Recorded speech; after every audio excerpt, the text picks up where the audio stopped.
I mean, if it's the end of July-rassic world, I think we should end it the way we started it.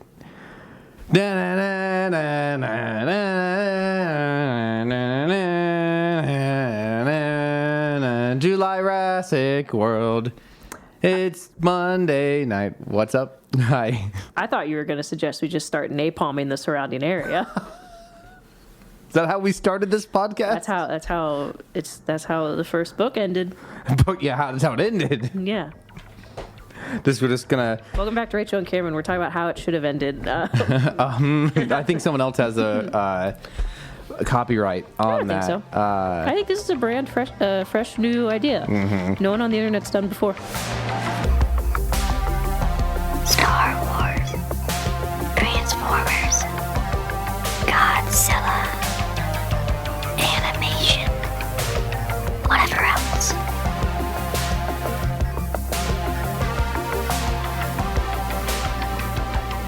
Rebels, robots, and etc. Okay, I'm gonna try the theme song again. I don't think you should do that.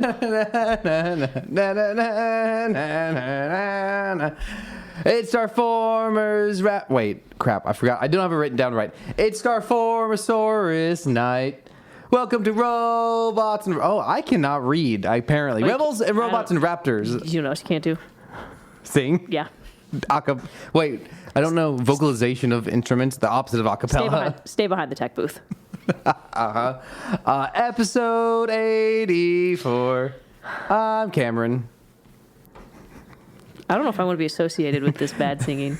And this is my co-host, Rachel Saurus. And we are in a different location this week. We're at... well, I would say the name that we have for this apartment, but then it would expose my last name, which I don't think Site we've ever B. technically... We're at the same thing. Very good. Site B. Yeah. Welcome to Apartment Sorna, Site B. So we don't have our usual editor. We have... Come here. No. Come here. He's running off. He ran. See, when I grab my cat, Cameron's annoyed about Our backup junior editor, his name is Peanut. Say hi, Peanut. He's right next to the microphone. I can't get him to meow like you do. You gonna say hi? No, he is not happy. We will hear from him eventually, though, because he's about to eat dinner, and he gets very talkative right before dinner. Oh, actually, we're gonna much like a Jurassic World movie, we're gonna try to replicate a previously super popular thing with a new thing. We're going to see if Peanut wants to get into the bag, like the iconic Athena moment.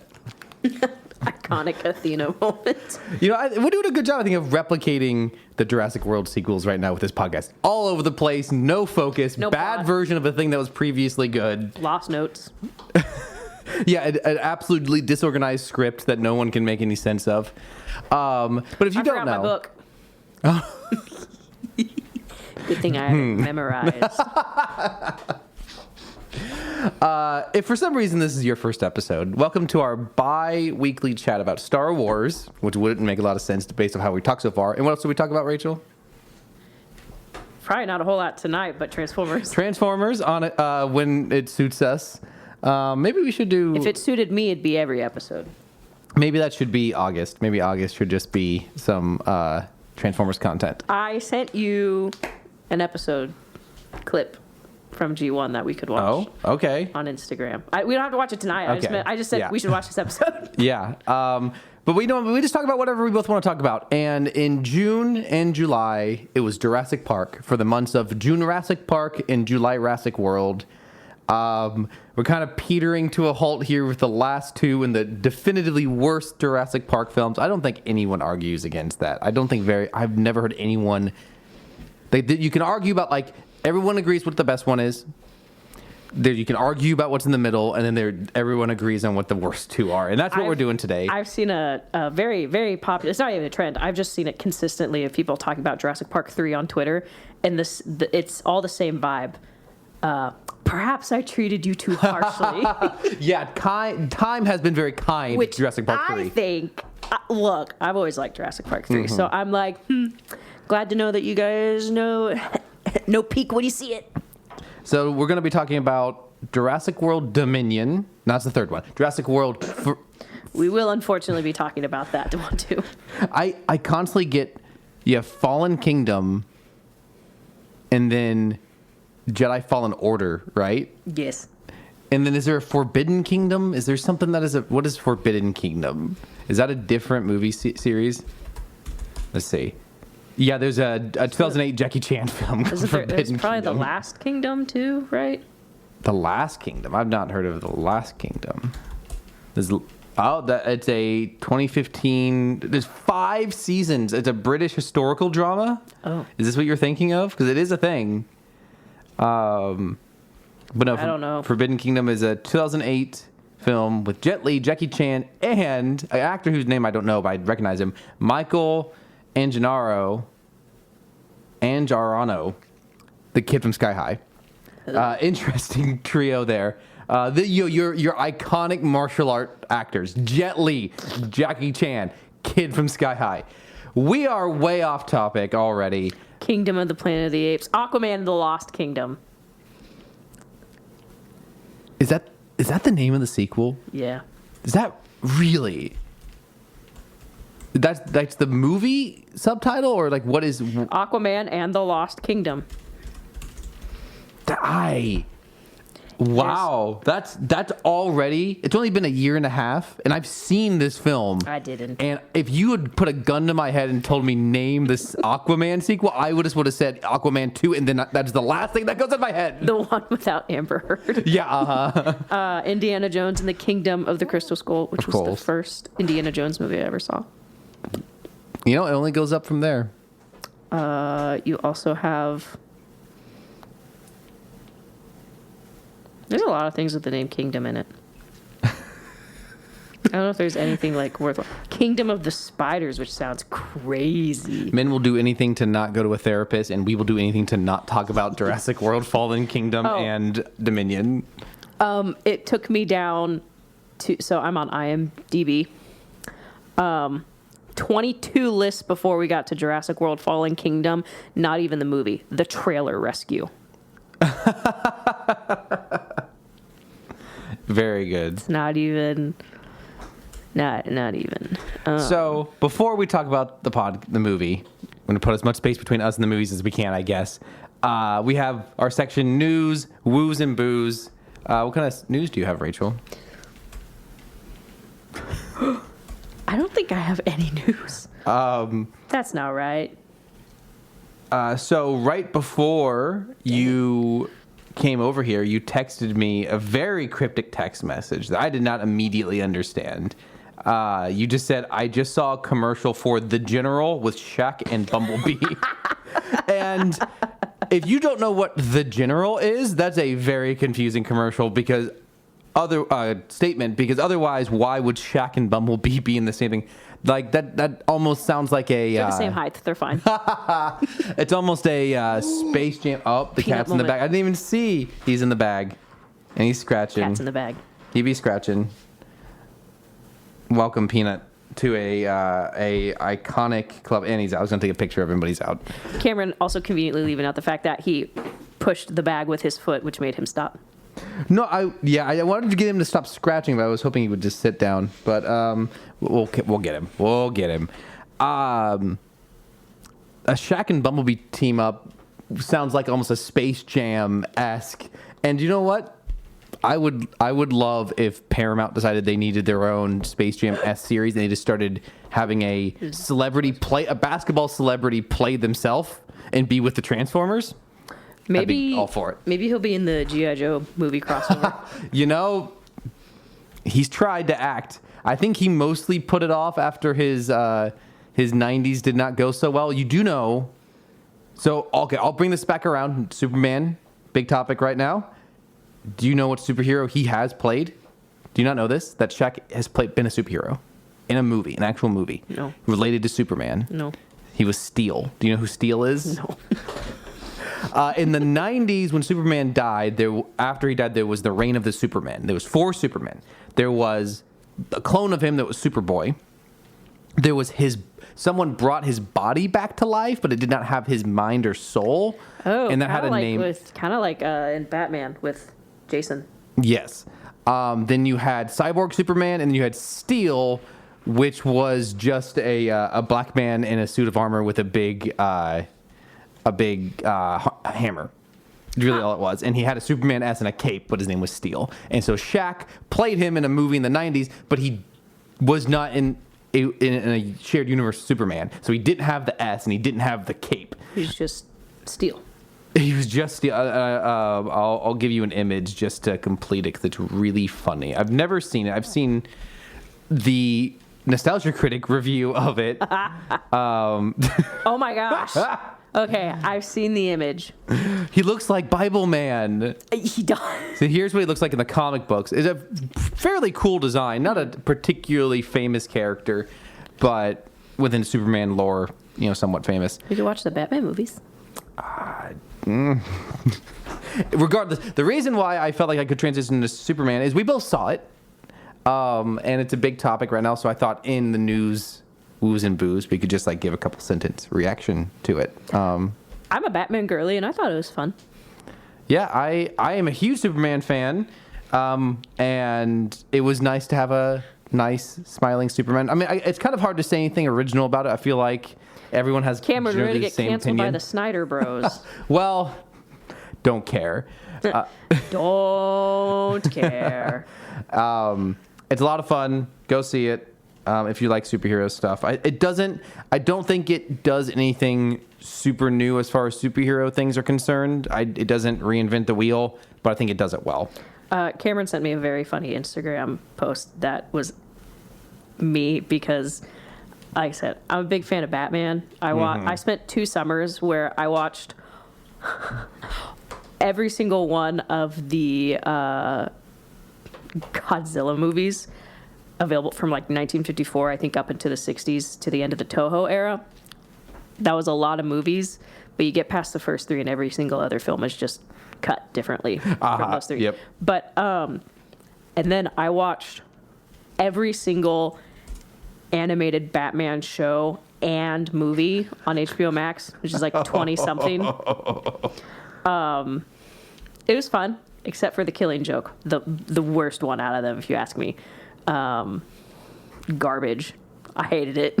That's a very common perception. Big yes. fan of the animated series. That's probably my favorite. Anyways, all I have to say, Cameron sends me this Instagram video that just says, me as a lifelong Batman fan after watching Superman. And it's just various pictures of animated Batman doing the not full smile and shaking hands with Superman. I was like, oh, the Scarlett Johansson in Jurassic World Rebirth smile. I was like, hey, that's me. I'm just kind of looking to see what other news we might have. Not the novel Star Wars Sanctuary is meant to be a bonus episode of The Bad Batch. Great. Oh, I did see that. Yeah, there's a new Bad Batch book. We teed it up, but then we pivoted away from it by accident. The Transformers, the Bumblebee and Shaq commercial. Yeah. I mean, there's not much to it. I didn't know it existed. It's this Google search. It's on YouTube.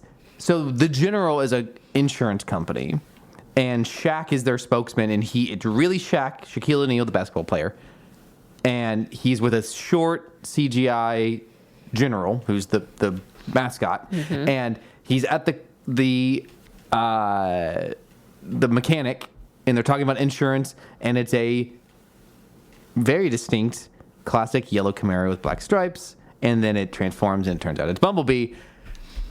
I can't imagine, did you see it while he was already Bumblebee, or did you see him transform? I saw him while he was Bumblebee. So picture it, I'm at a restaurant. I won't say where, but I'm at one of the many restaurants in the United States of America. I'm hanging out. I'm chilling. I'm just kind of listening to the people around me talk, having my baked potato, having a little steak because I felt special. And I'm just eating it. And when you disassociate a restaurant and you start to look around, I look around and there are 3 TV screens around me. It's just Bumblebee. And I'm like, and then the camera pans out and then there's the General and Shaq. And I was just, it was in awe. What a trio. And I had no one to share it with, so I just text Cameron. Trio of American heroes. And I think it's one, if I was watching that commercial and I saw it from the beginning, I was like, oh, that's funny that he has a yellow Camaro with a stripe. And then it would transform and I would be, and it's also funny because almost always, Peanut is in the middle shelf of our shoe rack. He likes to just get up there. He just enjoys. Well, I mean, you know that he loves shoes and smelling them. So. Yeah, he's kind of weird. Almost always, fictional characters, iconic characters being in a commercial is almost always advertising a new thing.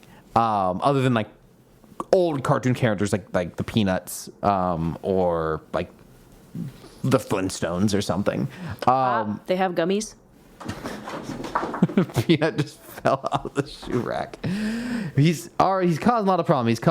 He's knocking over shoes. He's meowing. His food's gonna go off here in a minute. We're gonna hear him munching. Though he's not nearly as loud of a muncher as Athena.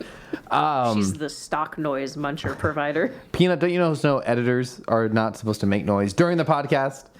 I'm taking a long time to say this, but like it's crazy that it's been 2 years since the last Transformers film. There's no new one in sight, and it's just Bumblebee in a commercial. Transformers 1 is a Transformers film. That's true. But it's not that Bumblebee. If it were that Bumblebee, I'd be. I did. Well, I'll be honest. I did forget a little bit about Transformers. I can't remember if we talked about this, but Josh Cooley, who directed Transformers 1, has confirmed there will not be a sequel. Yeah, we Paramount. talked about that. Okay, but he's being recruited to do a new live action one. We So also kind of talked like, about that. Paramount Pictures hates to see good content. Yeah. It is what it is, but I guess we'll just have to see how it goes. We can, it'll be interesting to see at what point, because you're getting both headlines. You're getting both Cooley is directing one. You're also getting that Michael Bay is directing one. This headline, the way this headline is phrased, Michael Bay, 60. That's all I saw, and I thought maybe he had died. Michael Bay dead. I mean, why? You rarely include someone's age in a headline unless they died. Every single post that Star Wars or Lucasfilm does of John Williams just looks like a death announcement. Because they posted something that was like, remembering John Williams in tiny print and his contributions. It looked like he was dead. Quit telling people I'm dead. I can still hear his music. Duel of the Fates in the background. Any other relevant... Jurassic World is doing well, but I think it's kind of petering off on the box office. See, the last two Jurassic World movies, I thought, after I saw it opening weekend in theater, I was like, there's no way this makes money. And they both made over $1 billion. So, but this could be I think Superman coming out and also F1 competing with it, and then also Fantastic Four might cut off its tail. Funnily enough, the people I was with at dinner were talking about F1. Oh, yeah? They very much enjoyed it. Yeah, it's fun. It's good. I thought it was But fun. we're not a racing podcast. If one of our mutual friends was here, we would be talking about it. I guess there's like cars in it, and Transformers can be cars. Okay. But Jurassic World has made over $600 million, so... $600 Jurassic dollars. Great. I'm just going to quickly look through my screenshots to see... this is for later. I'm glad I saw this, though. This is related to Jurassic World Dominion. We have 2 movies to talk about. We should really get to it. Is there going to be that? Are we going to be able to say that much? Yeah, probably not. Okay, so to recap, Jurassic World ended... I do just have pictures of one guy from Jurassic World Rebirth because I thought he was a cutie. I needed it, though, for a reference for something. Jurassic World ended with the park closing. And Owen, played by Chris Pratt, and Claire, played by Bryce Dallas Howard, reconnecting. They only went on one date, though, so they weren't really a thing previously. The first movie really tries to act like they have so much history, but like they don't. It's like the history of when someone asks you out and you go out for coffee, and then like someone thinks you're dating, sure, and you're not. But they pretty much start all over again. But between movies, because it worked the first time. They've dated for some amount of time, and then they broke up again. Seems like they maybe moved in together, were living together, or at least they were more serious this time. Just setting up that... But they're also broken up again. Yes. By the time this film starts, Claire has now, in what is an interesting trilogy of, at the beginning of each film, Claire is in a totally different place in life. She is head of some sort of organization that is campaigning to The dinosaur save the protection group. dinosaurs.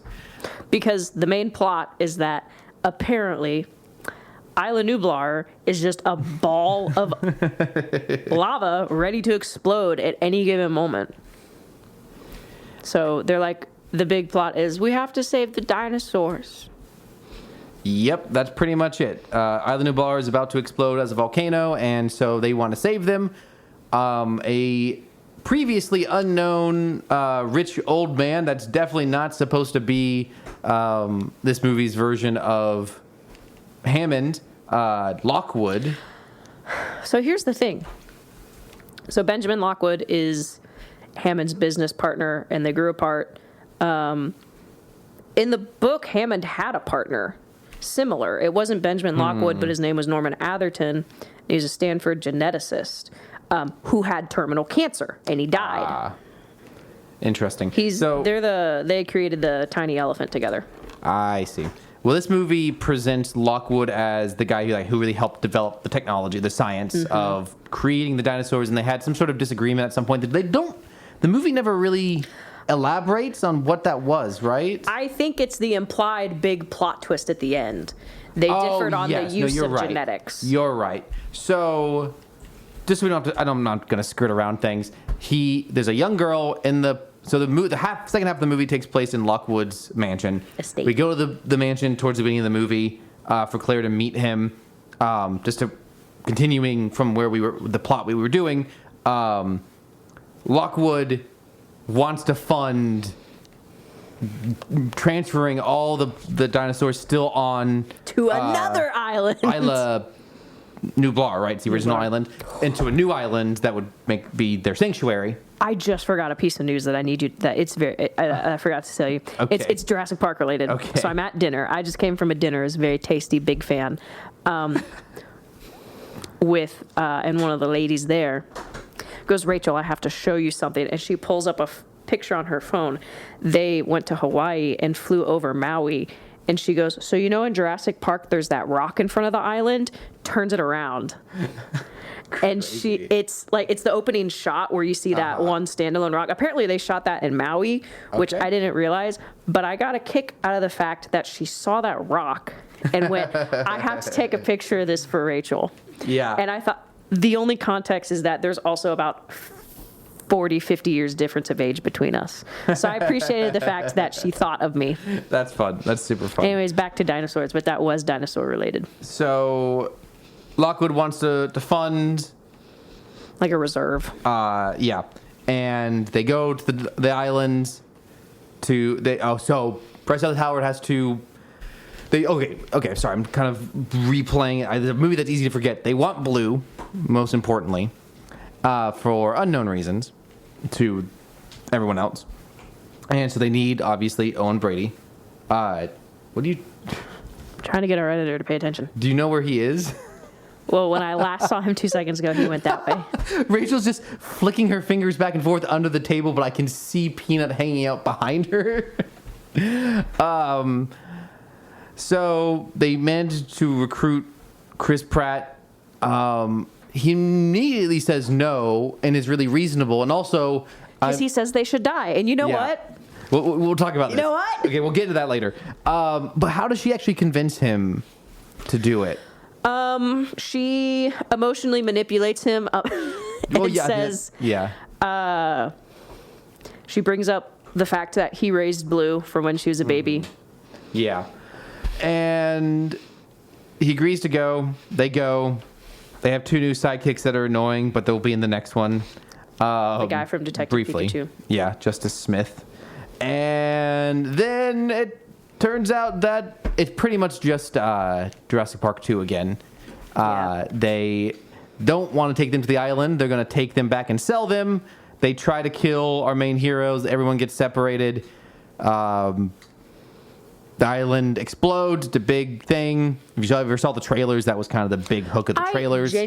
So, Cameron, you're getting this again, but Allison and I were having a very in-depth conversation about geographical things. Yeah. And so it's been 3 years since the island had been inhabited by humans. Mm-hmm.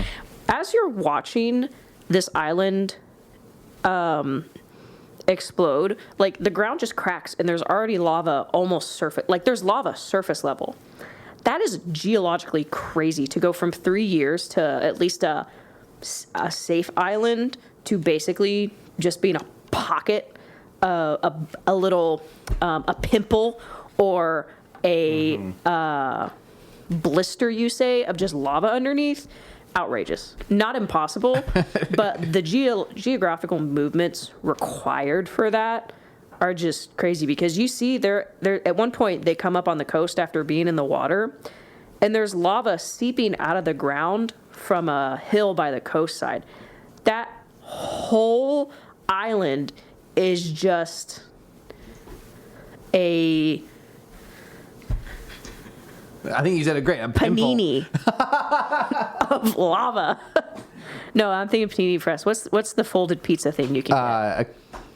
Oh, it was right there. Then I just dropped out of my brain. I know exactly what you're talking about. A hot pocket. A calzone. Calzone. It's a lava calzone. It's just I don't know. Anyways, it made me think. That's a massive caldera to have to be dealing with. So one thing you mentioned while we were watching this, they would have had to evacuate the island anyways. Yeah. Even if things had not gone horribly wrong in the last film, even if things had gone perfectly, they still had to leave anyway. Like it would have been destroyed regardless. But Also, they probably would have had more resources and been willing to invest in a new park. And so. Also, it's interesting because when they kind of showed some aerial shots of the island afterward, there was still greenery. Oh, even after the volcano exploded? Mm-hmm. Oh, wow. Now, the big issue is that there's a pyroclastic flow, superheated gas. That's what killed everyone in Pompeii and Herculaneum. Welcome to Rebels and Volcanoes. Look, this was my childhood trauma, so sometimes when you're really afraid of something, the best way to deal with it is exposure therapy, a.k.a. Wikipedia. Very good. You're welcome. Mom, that's for you. The heroes managed to get on the boat with the mercenaries and everything. They go back to the mansion with all the dinosaurs. At this point, I'm not really sure what their intended motivation is. Are they trying to help free the dinosaurs? Is that what they want to accomplish? Or are they just trying to like get out and save themselves? I don't really remember. I think it Happy dinner time, Peanut. Gosh, he's an animal. I guess I'll take notes while he's doing that. Our editor is not going to be able to take notes while he's eating.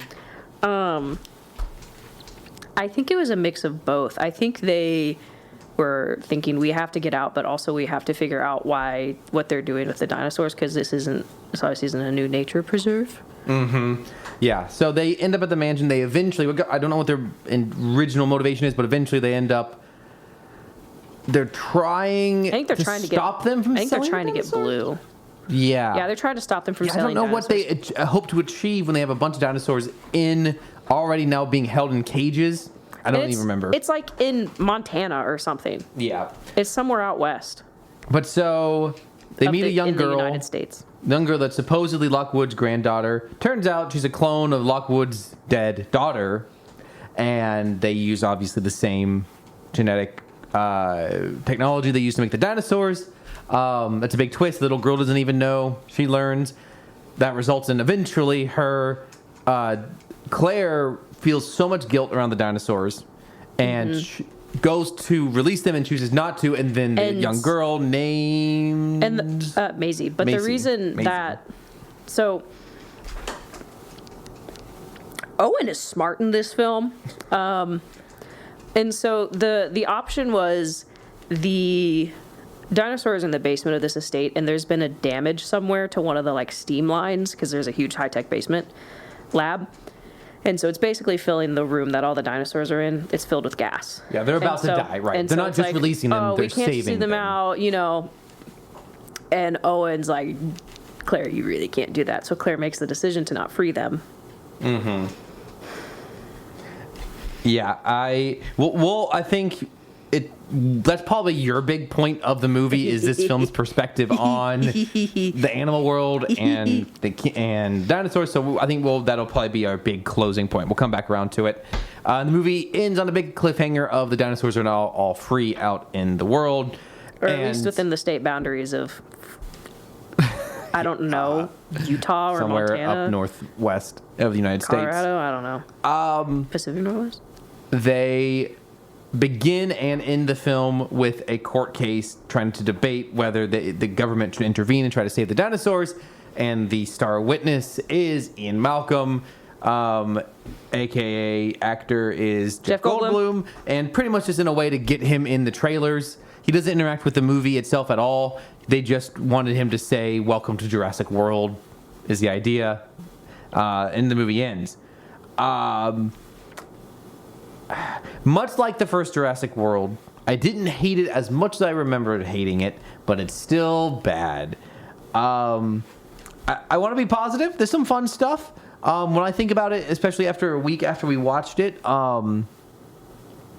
there's some fun small scenes. There's Claire and Owen stuck in a small cage with the tranked T-Rex. It's a seemingly mostly practical T-Rex a lot of the time. Looks good. It's fun. A little moment of suspense. After watching the third Jurassic World Dominion with you on Friday, I realized every film manages to have an Owen do a rolling action in a big moment. That's his thing. And in this one, he jumps between the jaws of the T-Rex right before he chomps down. A little unnecessary. What else you got? We did.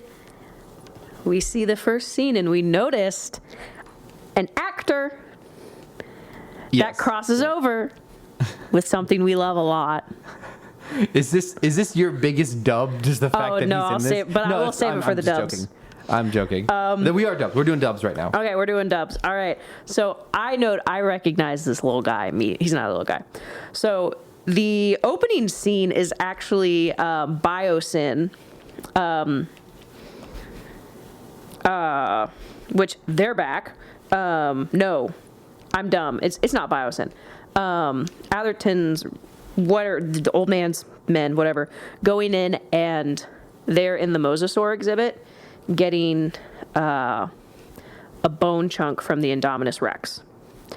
And so they have a submarine, they have a guy on the land, and then a helicopter to do this stunt. The submarine gets got by the Mosasaur. There is a guy controlling the sea doors for the Mosasaur exhibit, and I look at him, I'm like, that man looks familiar. He looks a lot like Lonnie Young from Andor. It is him. Robert Ems is in this film. He dies in the first 10 minutes. He gets got by the Mosasaur, but he's also in Chernobyl. So anyways, congrats, Robert Ems, on your significant cinematic glow up. To go from... What came out for... It was Fallen Kingdom. Is 2018. And then Chernobyl was 2019. Yeah. And hi, editor. Andor. Peanut is now on the table with us. Welcome. Glad you want to do your job now, intern. 2022 and then 2025. Yeah. So anyways, congrats, Robert Ems. We love you. Big fan. We will come back to this. Again, talking about Andor actors being in Jurassic World movies. Was there another one? Yeah. Oh, is it the secret you wouldn't tell me? No. Oh, I'm glad. I forgot to write that down. Well, but that's relevant to the next one. No, we talked about this while we were watching the film, that there's a Andor actor in Jurassic World 3. The secret I wouldn't tell you is that there's a Transformers voice in Jurassic World 3 as well. Is it the T-Rex? No. And Peanut has decided to sit right between us. Welcome to the podcast, Peanut. Good editor. So he's quieter than Athena, but he's also more disruptive with his being physically present. I would say, just in general, there is a good number of decent dinosaur stuff. It's mostly in the first half on the island. Yeah. Once you get to the mansion, I think the T-Rex stuff kind of the dinosaur stuff kind of grinds to a halt. But there's a great fight between a T-Rex and another large predator. You have to remind me of which. Giganotosaurus. Yeah, good stuff. Okay. Well, no, that's the third. That's Jurassic World 3. Carnosaurus. There you go. That's a great scene. Just all the dinos trying to escape the volcano is all good. All looks really good. It really screws the movie though, because it totally changed. The film totally changes once they leave the island, and it gets way smaller. And I like the idea of films not necessarily having to follow the exact structure of every film, but when the film gets that big, it feels weird to go so small again. But also, it's much more emblematic of this film. Just does not have a general narrative to keep it glued together. That was one of my dubs, that the first part of the movie is a much better premise. I think it just would have been interesting to have a whole hot take. I think a Jurassic Park movie on an island is a better premise. Yeah. For the dinosaurs, just having to escape that. I mean, even if you just move all of the... Okay, I guess they really want the film to end with the dinosaurs escaping. Move the... what's the term? Them selling off all the stuff. That is a... Liquidation. Yeah, I was trying to think. It's like Chapter 11 bankruptcy. Clearance sale. Dinosaur clearance sale. That's good. That's really good. Auction. Oh! Move the auction to the island. And then pull a Jurassic Park 2 and get all the dinos on a boat. You can do all the same stuff. You can do...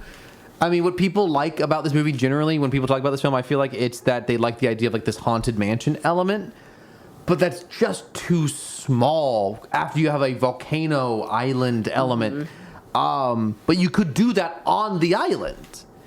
Because obviously, you could argue Jurassic Park original film also kind of does that. The big T-Rex attack is in the middle, but the film does a good job of still keeping the action flowing. Well, and I think even something that is missing in the later films is the idea of being hunted. And I think we talked about this we talked about this in Rebirth. Correct.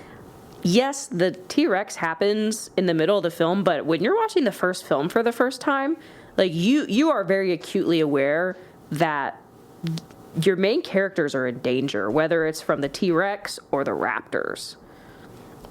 And I think the movies are like, oh, the stakes are so high. It doesn't pay off. No, I agree. It does not pay off in a meaningful way. And I think maybe the first book or the first movie does that because you have characters that are fairly integral to the plot outside of villains that die. You've got Dennis Nedry. You've got you've got Gennaro. Yeah. You've got Muldoon, the guy who probably had the best chances of making it out alive, the hunter. Yeah.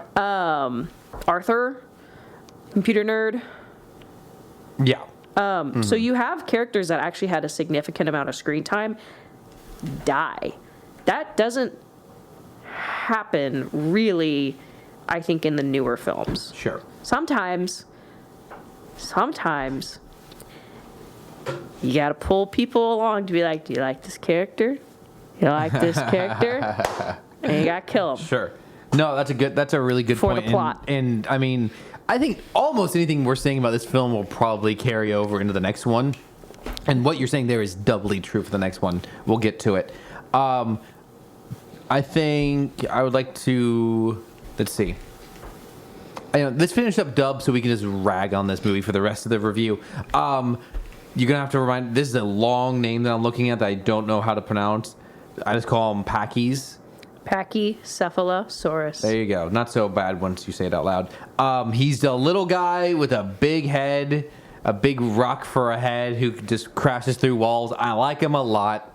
He's a lot of fun. I wish he was more prominent in the next one, but he's not. I feel like they marketed him to be... Oh, yeah? If I remember correctly. He's super cute. He feels like a 90s sort of guy. He's also probably... This movie does... If the stuff is not practical, it looks so good that it feels practical. So, big fan of just the general dinosaur stuff in this movie. I have one... actual, I would say legitimate, other than just dinosaurs are good, legitimate dub is my last dub point. Do you have any other dubs you wanted to cover? I think I have one. Ian Malcolm. It gets a dub, I guess. See, I hate it because he's not really in the movie. They put almost everything he says in this film in the trailer, which made you feel like, oh, it's cool that they're bringing back one of the legacy characters. And then I would totally believe that they was shot after they finished the film because they were like, man, we need something. Do you know what I've realized? What's that? I think he is in almost every single. His character is at least mentioned or seen in photo in every single movie, and I can't remember if he's in Rebirth or not because they mention him in his book in Jurassic Park 3. Yeah. You see his book a couple times floating around in Jurassic World. Yep. He's in this one, and he's in Dominion. Yep. I can't remember if there's anything. I don't think there's a reference. Obviously, they reference. He might be dead at that point. Oh no. Chaos Theory got him. I don't think he's in it, but I really don't have a lot of dubs for this film. I hate this one.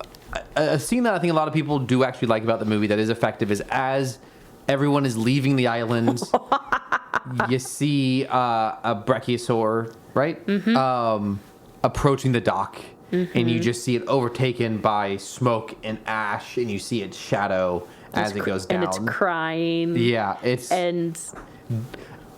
Obviously, when we're talking about in a moment of how we disagree about this film's perspective on the rights of these dinosaurs and their implication that implications of those rights on the larger world, but they are still animals, and that is a genuinely effective moment. They also confirmed it's the same one that you see for the first time in the first film. Yeah. So good moment, well done, well executed, and it's like the end of the good part of the movie. Yeah, like it is. You leave the island and it just goes downhill with a few exceptions. The biggest thing that I like after this point, other than you do have the I'll take a crack at it, Pachycephalosaurus. yay! Congrats. Good job. Thank you. That's later, but small. There's one moment that I like. I have it in hms because it fits better in hms. L's. I don't technically have any L's written down, I guess. I have one big L, which is what we want to talk about. I guess I could probably just talk about the second half and it'll all be L's. What do you have any minor L's you want to talk about? The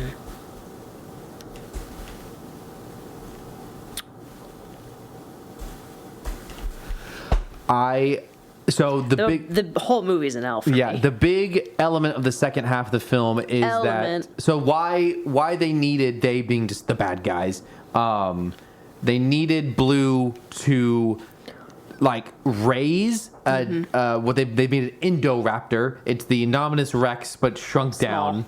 And with more thumb-like appendages, I think. He's pretty much twice as big as Blue, though. Yeah. And he... Wu is back. He's like, back. She needs a mother. BD Wong is just really kind of hammy in the last couple ones. Very hammy. They've somehow programmed they have this like laser pointer that can just make the Indoraptor attack whatever it's lasered onto. Yeah, I have a raptor like that in my house too. So this is pretty much the big payoff from the last film of the government wanting to weaponize the raptors. This is it, and it's a terrible. It barely does anything. I think it's an interesting idea in concept of people being able to, because obviously the whole idea of what made Jurassic Park good and what it's about is the unpredictability, uncontrollable nature of the dinosaurs, the idea of weaponizing them, and obviously that idea is what turns around and wrecks this whole thing, is that they thought they control it. Classic Jurassic Park. But at the very least of the threats is interesting, but it's never actually used against our heroes. It's actually, they use it to their benefit in the end. So this idea of villains being able to use dinosaurs to attack people... It comes back in Dominion for 10 minutes. So briefly. And it barely... it doesn't even really matter to begin... and that scene could have played out the same without the laser pointers. And it feels like... I just thought about this. It feels like a callback to the Rex being attracted to the flare. Gosh, these films are so obsessed with recreating that moment because... There is, I'm trying to remember, there's a flare scene in this movie, though, I feel like. Or maybe it's the next one. They just really, okay, so you have in Dominion, you have Ian make a torch to distract a dinosaur. Just identical. But I feel like there's also a flare scene in Fallen Kingdom somewhere. So like I don't think you're wrong. I think if anything, there's evidence. Is it in the helicopter scene at the beginning in the rain? Yes, that is. Yes, you're right. Yep, they do try to use flares to distract the T-Rex. She's just hanging out. They get our heroes get hunted by the Indoraptor through the apartment, through the mansion. That'd be cooler in an apartment. The much shorter movie. So they're going for what people describe as this haunted house feel, and then the Indoraptor's like totally white. No, it's black. I thought it was totally white. The Indominus was white. Really? I thought the Indoraptor was black. Let's take a look. Yeah, okay, hold on. I think maybe it was just the lighting, I guess. Yeah, he is black. Am I thinking... I think they called it the Ghost or something, Is right? there maybe a white... It's... Huh. There is concept art for a white one. I think that there was ideas that they would have two. Yeah. Why is there maybe a white raptor? There's a bunch of different colored, not raptors, but the things that are chasing them down in like Madrid or wherever they are. Oh, yeah, you might be right. That might be what I'm misremembering. Regardless, the Indoraptor hunts them around. Gave them different customizable skins. Yep. Hunts them through the house. It's supposed to be kind of like a ghost. Like there's a part... almost like an Alien movie. Yeah, it's probably more similar to Alien. There's a part where it goes into Macy's room while she's in bed, and like the claw comes over her.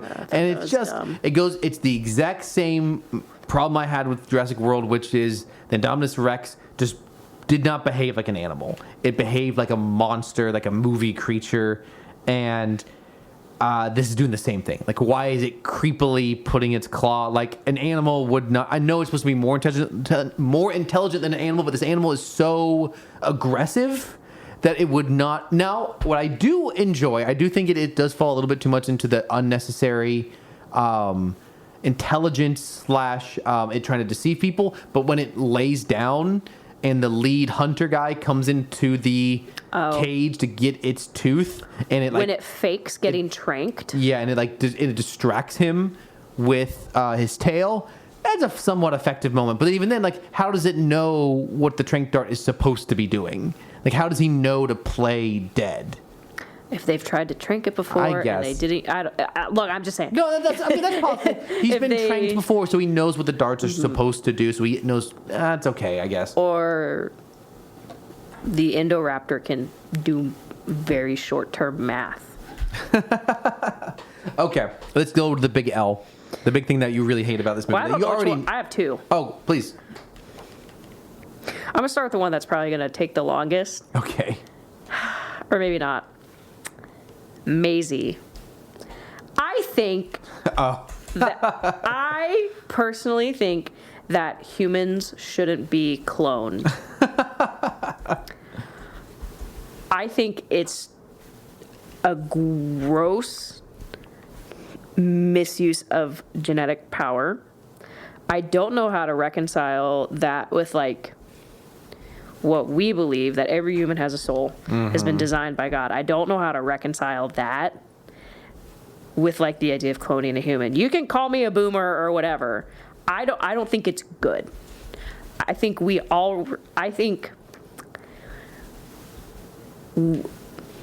not like me and Cameron, I think humans already have enough of a disregard for human life in general that if we can start crafting it to clone people, at what point does that just go, oh, we just won't test on humans, we'll just test on clones? I think it would just blur the lines between the disregard people have for human life already. I think it's awful. We obviously see it's impacting Maisie pretty terribly in the next movie because she's a clone of her mom. Is she her own person? That's like, I'll talk about that in a minute. They're like, you are your own person. That's a fairly traumatizing thing to realize. So I think it's dumb. Now, I'm not surprised the movies went that way. I just don't like it. I think cloning humans is bad. I'm gonna tweet that. No context. Yeah, I know. I mean, okay, so I would argue it is theoretically interesting because it helps develop the conflict of the film of these dinosaurs should not exist, but they do. So kind of like her, she probably shouldn't exist, but she does. And she's a person into a feeling, and now she's a living creature. So real world implication. I mean, I just don't think this is possible. Like cloning is not possible in the sense of you cannot make an exact duplicate of a person. It just is not possible. I don't think it. Yeah. I don't think we'll ever be able to do that because how would we create a human soul? And so I think more than anything, her role in the film itself is not particularly compelling. No. I mean, we're going to go back to my ongoing rant about the series is them finding increasingly convoluted ways to get children involved in the plot. This is that. They move the entire movie to her home so she can be there. She's a young girl. I'm not making fun of her. Not a great performance. It just isn't. It's not like she had much to go off. She's pretty annoying a lot of the time, and she is not really in the film until the ending, to the second half. So we don't really develop like emotions or like a connection to her. And so when the movie builds it up and makes it seem like this big moral success or moral win when she releases the dinosaurs. Yes, she ends up releasing the dinosaurs as she presses the button, and they all look at her in horror, and she's like, "They're alive, just like me," because she's British. And the music in the film, to me, very much makes it feel like you're supposed to be. It's a feel-good moment, but I remember being in the theater just being like, "This is a horrible thing. People are gonna die. The ecosystem is gonna suffer." Oh, I'm so ready to talk about that. So this is the big L of the film, I'd say, just throughout the entire film, from the beginning to the end. As much as like Caleb was annoyed by Ian Malcolm, you can disagree with Ian Malcolm all you want, especially his atheistic viewpoint. Yeah. But we end up, him and I, you and him, us two and him, we end up on the Us same... and Ian? No. We end up on the same perspective of these dinosaurs shouldn't exist, let them die. It just is for the best. And so the film opens with that, and you and I agree with it, and then the rest of the film spends the entire its runtime trying to convince you otherwise. And I mean, in the original film, he says nature selected them for extinction. We would say God selected them for extinction. Regardless, either way, naturally they do not belong on this earth anymore, and it's not for their own benefit to be released out into the wild. But I want to hear your perspective for sure. Okay. Very much the same. That was actually kind of this is probably my biggest beef, taking out the cloned child out of this, is this huge moral look on, oh, we should let the dinosaurs go free. So first of all, also agree with you, like the dinosaurs have died. These are not true dinosaurs. They are lab amalgamations. I'm saying this in like the most insulting like way ever, and I don't mean to, but it's just what Ian Malcolm says, you didn't stop to think whether you should. Now I should also say, look, for the dinosaurs that were alive, and so if I'm here in this universe and in this existence, I'm very much team let the dinosaurs die. I don't want them to die in a cruel manner. I should specify that. Like, I think it would definitely suck to kind of be like, wow, all these dinosaurs on the island died from a natural consequence. However, I think there are bigger things the world could be focusing on that are more important, like real humans. And two, it drives me nuts because I don't think they should have died being choked to death by methane. I don't think they should have died cruelly. Animals do not have the same rights as humans. Correct. The very distinct differences. I think we should absolutely take care of our animals. I have a cat that I buy $80 bags of food because she's allergic to protein. and I love her, and I want her to be able to eat and live. We should take care of the animals that we have.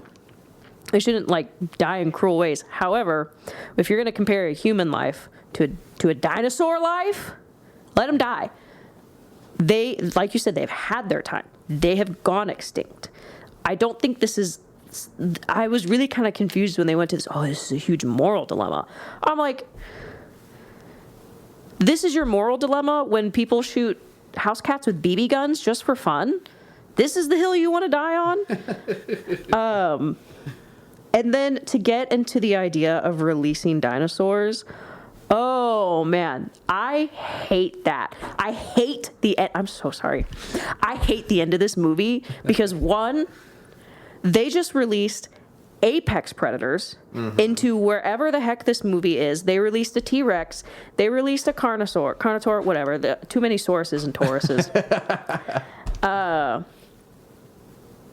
A huge group of, and honestly, it doesn't even feel like it's that many animals compared to what the next movie makes it sound like. Yes. That's the other thing that we can kind of talk about. There seems to be some discrepancy unless they just started reproducing like rabbits. Yep. But they released a bunch of dinosaurs into the woods. They released a T-Rex, and the end of the film has all these shots of dinosaurs like cohabitating. No, that's when two people move in together. Coexisting with all the animals. You have the T-Rex roaring at a lion in a zoo. That lion is dead 2 seconds later. You have horses with parasaurolophus, whatever. Parasaurs. You have triceratops with elephants in Africa. How did they get there? Like, they're like, oh, we're just going to have to coexist with the dinosaurs now. How did they swim across the Atlantic? And then you show, this one made me so mad, the mosasaur with the whale. It's one of these things where you have taken, so the ecosystem can be pretty delicate. You can even trace it down to the idea of a removal of a predator from Yellowstone. When they took the wolves out of Yellowstone, lots of sicknesses, lots of huge unmanaged herds. They introduced a pack back into Yellowstone, and it balanced out. For the circle life, there has to be death. Too much of one can be really bad. That's why there's a lot of deer management. Too many deer, and they all get sick, and they die from each other. Introduce a couple predators, and it kind of balances things out. The end of this movie is trying to convince you that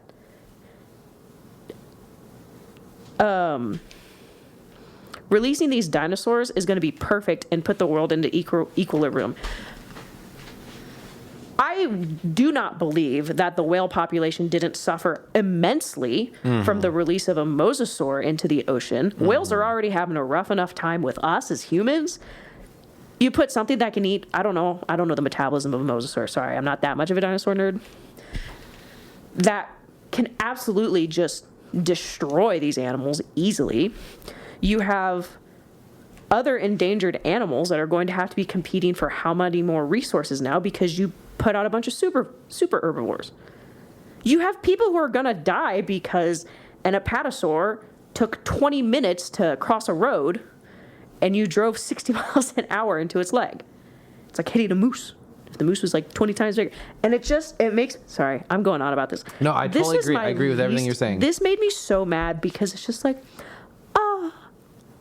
and like the end of the movie like doesn't end on a super happy note. It's kind of almost like the dinosaurs are out.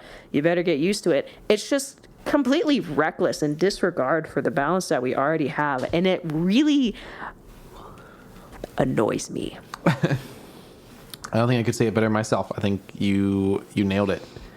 Yeah, you got it.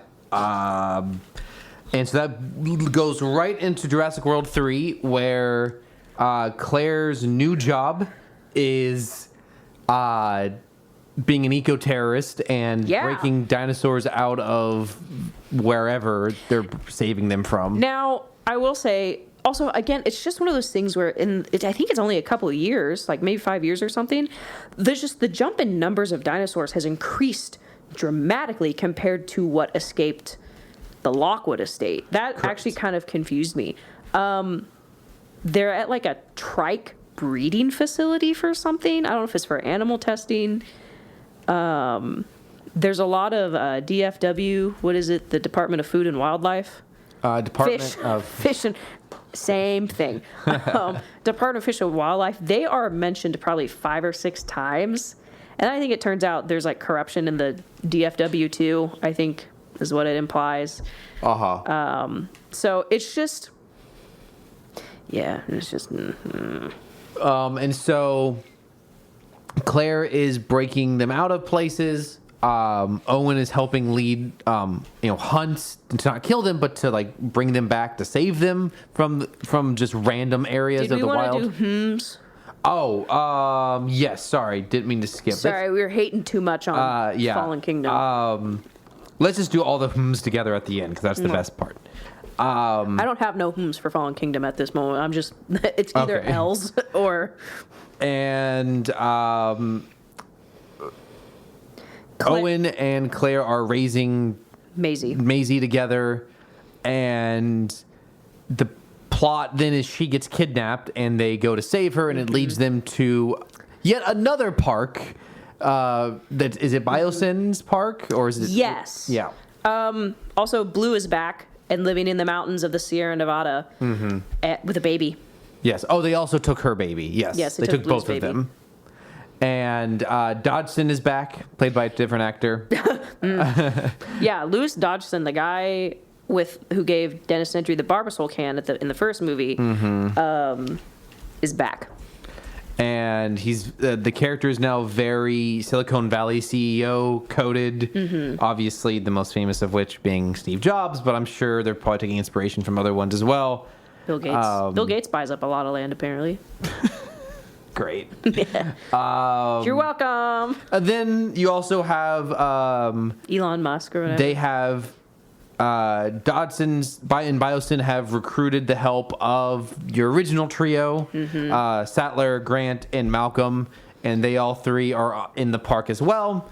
They end up helping Macy escape, right? Because Yes. the reason why Ellie goes in the first place. Oh, we skipped. Okay, what everyone hates about this movie, especially, is the plot for some reason does not really center around the fact that dinosaurs are released onto the world. Actually, it's almost irrelevant. Yes, that dinosaurs are because- free in the world, and it's actually that Biosin has created a giant, not flock, swarm of. Is that the exact They're animal? locusts. That eat all the crops except for Biosin seed, and Ellie has been investigating it, has led it back to Biosin, and recruits Grant to go with her. She's divorced, FYI. Yeah, and She's Grant is still single. Yeah, she's no longer with her husband. This is He important is a information for thirsty later. silver fox, I gotta tell you. You know what? Good for him. And so while they're investigating, they infiltrate the compound under the ruse of being there to help. And they are they infiltrate. They get some DNA to try to prove that Biosin created the locust. They find Macy, and eventually, in the hunt to go save Macy, the Jurassic World heroes end up there with a new character. Kayla Watts is the pilot. Kilowatts. Yeah. And they all end up together, all 7, 8 characters, all not being eaten by dinosaurs. It's just so bizarre. This film ends up just in another quote unquote park rather than being out in the open world. And it's about stopping locusts from eating all the crops. Like, what? So you've got the 3 original heroes. You got the 2 world heroes. You've got the pilot. Maisie, Wu, and Abraham. Is that not 9 or 10 people by the end of it? That is 9 people by the end. You're right. You're totally right. All not being eaten by dinosaurs. Wu is a broken man in this film. He looks like a Very frail. Chinese grandma. He's very frail looking. There's a totally different trilogy of films, which is about a man's rise and fall as a mad scientist. That's just barely touched on in this trilogy. Well, considering he dies in the first one, they don't have a whole lot to go off In of. the first book, you mean? Yeah, he dies in the first book. He gets disemboweled by a raptor. But some fun casting stuff. Cinta from Andor is in this briefly. Yeah, that's she's a ranger. And then her girlfriend, Vel, is in the show that I just started watching, Adolescence on Netflix. So, like, 3 things that I watched in a row, Jurassic World, Dominion, and Fallen Kingdom, and then Adolescence, all had, like, a secondary, but yet very important Andor actor in it. Makes That it was a little really bearable. funny. So, I've been teasing this since we watched it on Friday. There's an actor who's in Jurassic World and is briefly in Jurassic World Dominion. That for some reason I thought that I knew who this actor was, but I guess I didn't. I looked him up on IMDb while we were watching Jurassic World Dominion because we needed something else to do. I needed something to distract me, and I was like shocked that we did not know this. Especially we already did Jurassic World. The actor's name is Omar Sy. He's Owen's like assistant with the Raptors in Jurassic World. They recruit his help again in this one. To kind of infiltrate the black market of dinosaurs, and his character's name is Barry. He has a French accent. He often it's weird that there's also a black man who also speaks French in Jurassic World Rebirth, but that's neither here nor there. What Transformer do you know who also speaks in French? Yeah. Are we talking live action or cartoon? Live action. Is he Hot Rod? He's Hot Rod in Transformers The Last Night. No, the worst rendition. It's so because that is such a distinct performance. It's so French. It's so over the top. Can't understand what he's saying. It is such a funny thing. See, Cameron's making this big deal. I can't believe you don't know that. My brother in Christ, I have a lot of the animation stuff memorized.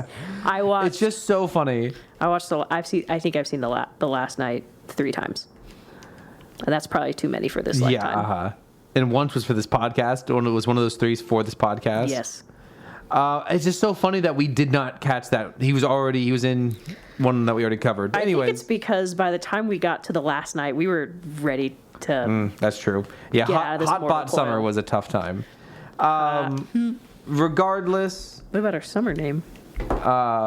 We don't do whole season. We do when the time that we cover it. So it's July-rassic Park, July-rassic World, and then whatever we do in August or whatever we do next will have its own name. So are you shooting down my hot sauropod summer?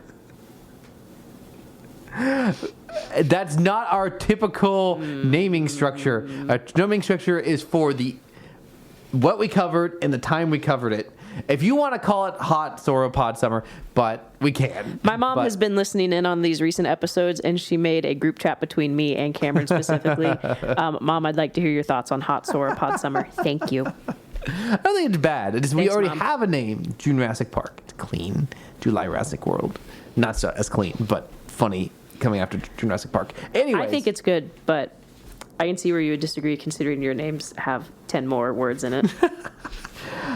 Hey, June-rassic Park is shorter than Hot Sauropod Summer, so I don't want to hear it. Anyways, Jurassic World Dominion, really for me, the only dub is the first 20 minutes or so. I think it's pretty solid. We watched the extended version. The extended version begins with a long, just purely CGI, 65 million years ago dinosaur stuff. Mm-hmm. It's a lot of fun. It's good. It sets up a rivalry between the T-Rex and the big evil dino for this one. You get to see, kind of, it's playing around fun. You get to see the mosquitoes drinking the blood. It's a great opener. Yeah. I like it a lot. Cut from theatrical release. We then get to see the promise from the last film, which is just chaos from dinosaurs in the real world. Mm-hmm. Most notably, a T-Rex attack on a movie drive-in that's really fun. Connection to Star Wars. The movie playing, at least according to the marquee, is American Graffiti, which is George Lucas's first film. Or second film, I think, actually. when you do that on the mic, it like causes like Rachel is running her nails. What? Are you shocked that when you touch a microphone, the movement causes noises? I didn't hear it. Oh, actually, do you know what? It's not that. We're getting like some sort of interference. No, I was totally wrong. It was just a coincidence. Is it like air from the fan? Huh, I guess we'll see in a moment. I was wrong. My bad. Then we get a news montage, which continues getting to see dinosaurs in the real world. Pretty fun. Owen hunting down a parasaur, a pack of parasaurs in the like Montana countryside. Oh. Okay. Peanut, fix There's it. something funny going on with the mic, so I'm going to stop the recording and we'll resume in a moment. Resuming here. So you have Owen hunting a pack of... That is the noisiest straw. You have Owen You have Owen hunting a pack of... Is it parosaurs? Okay, so... That's what I've written down, but I was also guessing at the spelling. Parasaurs? Parasaurolophus. There you go. The guy... Parasaurs is what they're called in Ark Survival Evolved, which is what I've been playing for like 60 hours. They look like... what's his name? The green alien who jumps up to try to kill Dooku and attack the clones, but then gets shot by Jango Fett. Not Yoda. No. The other green guy. I don't know his name. Not Kit Fisto. Also not Kit Fisto, because he does not die Cat until... Fisto? Yeah, it's in the snow. It's in like the countryside near the mountains. I always find that as a great set. It's very like Western-y. I think this is a fun scene. And then I also like what they do with Blue and the baby. The idea that Blue just has a baby on her own is kind of stupid, but the actual scenes itself are good. Especially it climaxes with a hunter trying to shoot Blue, and we get a POV shot from the hunter through the scope. I would like to correct you that is a poacher. Oh, sure, a poacher, not a hunter. Correct, you're right. They're being hunted, but it's a poacher because it's illegal. Illegally. And then we get into Maisie's storyline, and it just drops off a cliff from there. I think I would have been sad if this series ended without bringing back the original trio, but the actors' hearts are just not in it. The writing is bad. They're very just kind of forced in there. And again, it's just too many characters who none of them are gonna die.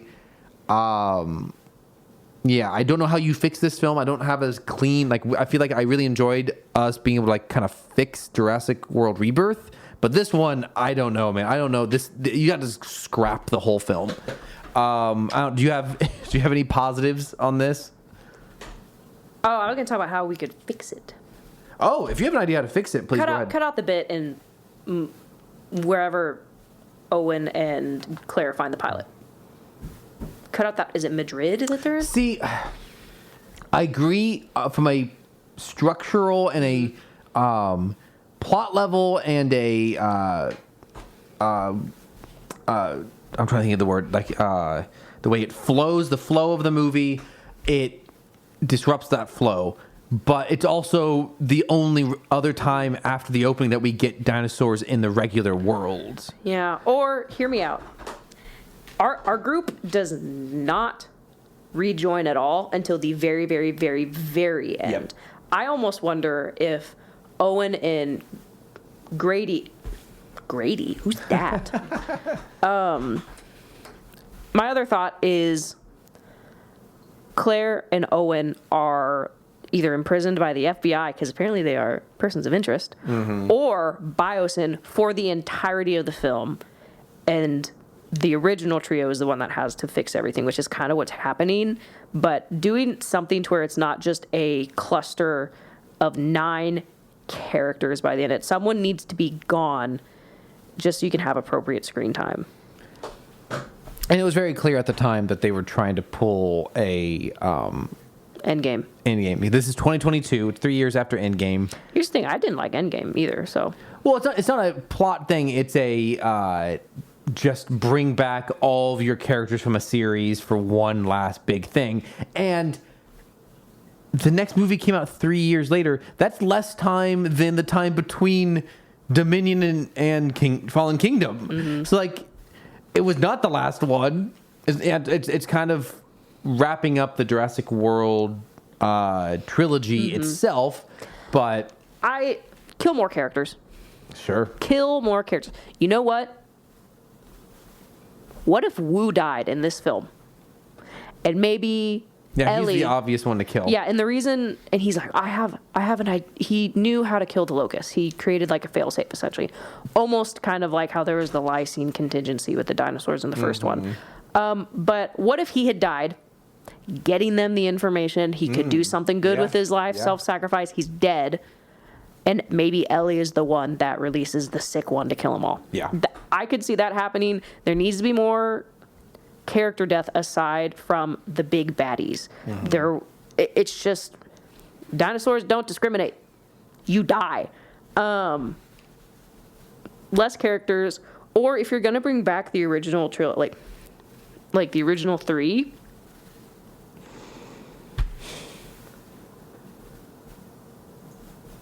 Yeah, I mean, You I have guess to that's limit things. I guess you just don't put them all in the same action sequence. Yes. Yeah, keep them and separate. Not even the original film does that. The original film They're keeps the separate, characters yeah. separate, and that's what makes the tension higher, and you give all of the characters their kind of own individual action sequences. And then when they are all together, I'm thinking about like the very ending when like they're in the security room.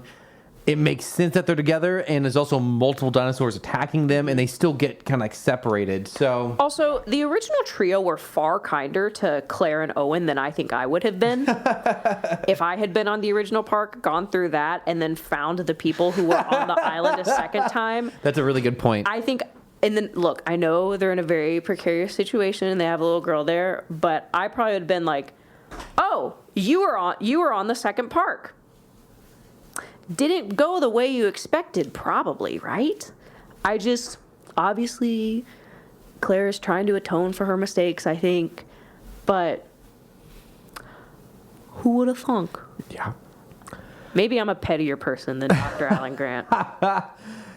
See, that's the thing is they try to set him up like he's kind of reverted, like he's kind of back to how he was at the beginning of the first film, but then you don't actually show that. Like, it doesn't feel. If he had, has very little personality. If he in had, this. he probably would have because.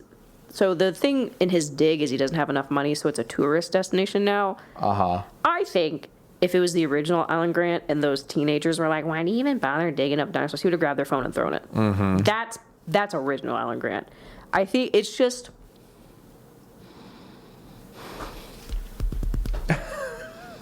You don't need to fix this movie. There's a way to fix it. I really don't. I think this is a fundamentally flawed film.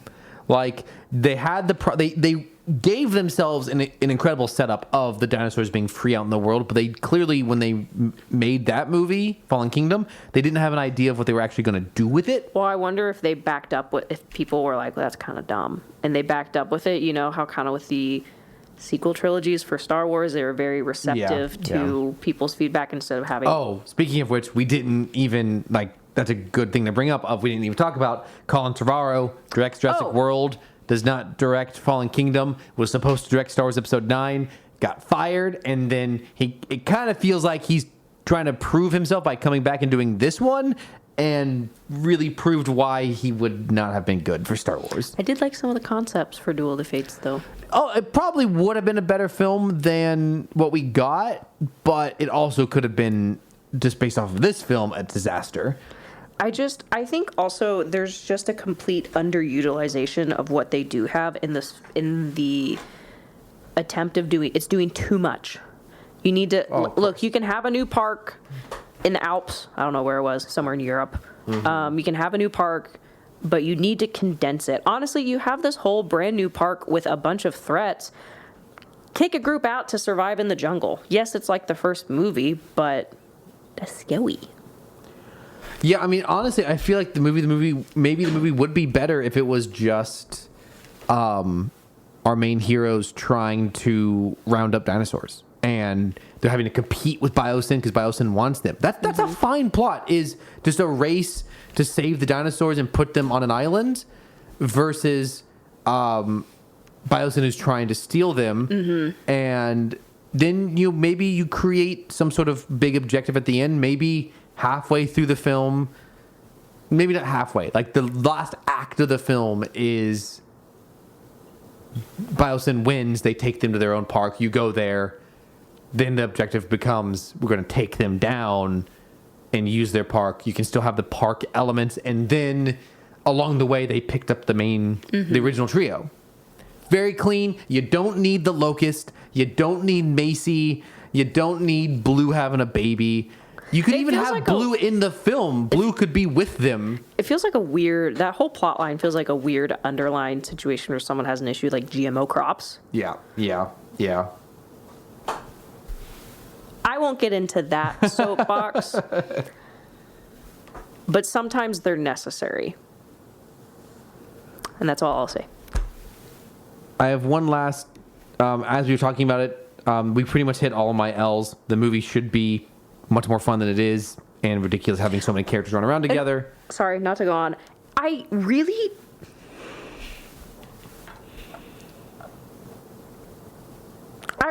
feel like they really wasted like Sam Neill.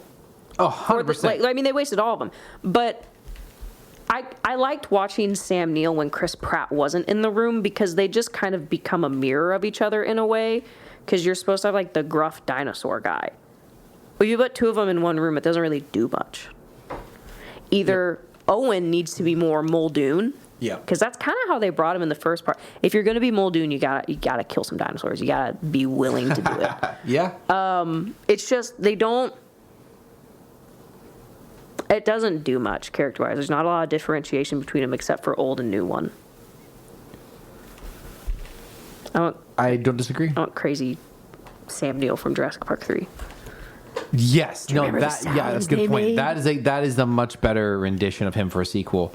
So we hit my major L's. I think this film is not worth getting into the nitty. There's so many bad elements. I have a couple of dubs. Yeah, I have one last minor dub. Please go ahead. Go ahead. Alan Grant, Ellie Sattler, and Ian Malcolm. Those are my dubs. Kidding. I'm not kidding. Whatever. I'm a sucker for the original. I will say I appreciate, even though I didn't like that it took 6 films, they brought Biosyn back. Because Biosyn is the main villain corporation in the original. So it's a long time for them to have come back, but you know what? I'll give them credit for slapping Biosyn on a couple of helicopters. Sure. But that does... Biosyn's logo sucks. And so the whole park element of this movie does not have the fun branding element the original Jurassic Park movie did, or even the Jurassic World movies do. It does feel like you put an Apple store in the middle of a forest. Yeah, really. So you do end what was supposed to be the last Jurassic Park film with like no Jurassic Park iconography, which is kind of unfortunate. I will say another L. Sorry. Go ahead. Lewis Dodgson entirely underutilized. So they just kind of, in my opinion, they made him like kind of like a wimpy little guy who I think is supposed to be really cunning and conniving. Yes. Didn't come across. He's essentially supposed to be a dinosaur Steve Jobs. Yep. I think if you're going to bring Lewis Dodgson back, you have to go all in with him and just make him an asshole.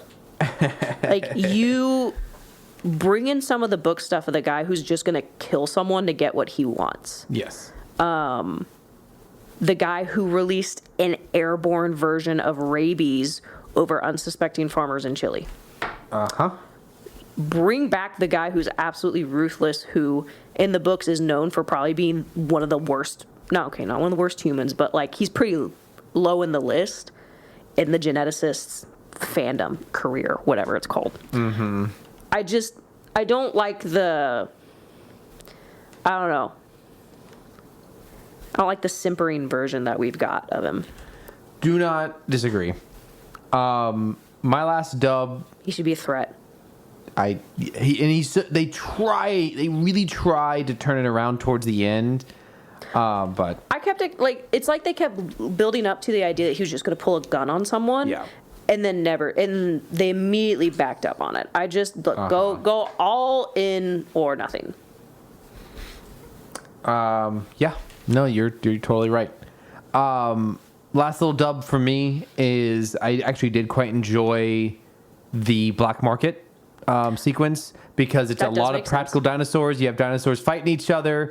It feels very Indiana Jones-y, which is kind of fun because people wanted Chris Pratt to play Indiana Jones. So like there's a moment where he falls into a pit with a little dinosaur that we had previously seen like bite the head off of another small dinosaur. They release a couple of large predators. And so I just enjoy that sequence. Obviously, it's in Malta is where it takes place. Obviously, it's not America, so it has to be tinted yellow. But yeah. And then we got another genetically modified dinosaur called an Atrociraptor, which hunts down our main characters in Madrid. Okay. They're just like smaller Indoraptors who are also laser pointer controlled. Yep. Yeah. Do you have any other points you want to get to before we do hmms? Yeah. Going back to Jurassic World Fallen Kingdom, there's a part.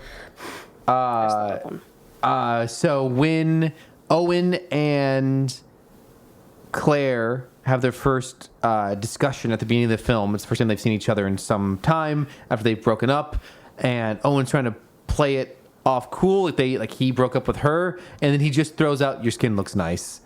A very moment. So Franklin is a character that we have not really discussed. He's just a nerd character. Oh, I wonder if he's like almost the grown-up version of Tim? No, the kid from the second book. Arby? Oh, Arby. Yeah. Arby? Maybe. And he just pretty much exists to scream a lot. But he does have a fairly funny subplot in Fallen Kingdom where when they're on the ship shipping all the dinosaurs back to the mainland, he gets caught and then he lies about being on the crew and he gets pulled into doing crew work, and then he disappears for like 45 minutes, and the next time we see him he's a lab assistant. And I put it in because it's not really a good part of the movie, but it's also kind of funny, so it's like you go when he shows back up, you forget that he was gone, but it's like that's kind of funny. The eggs have QR codes on them for some reason. Yeah.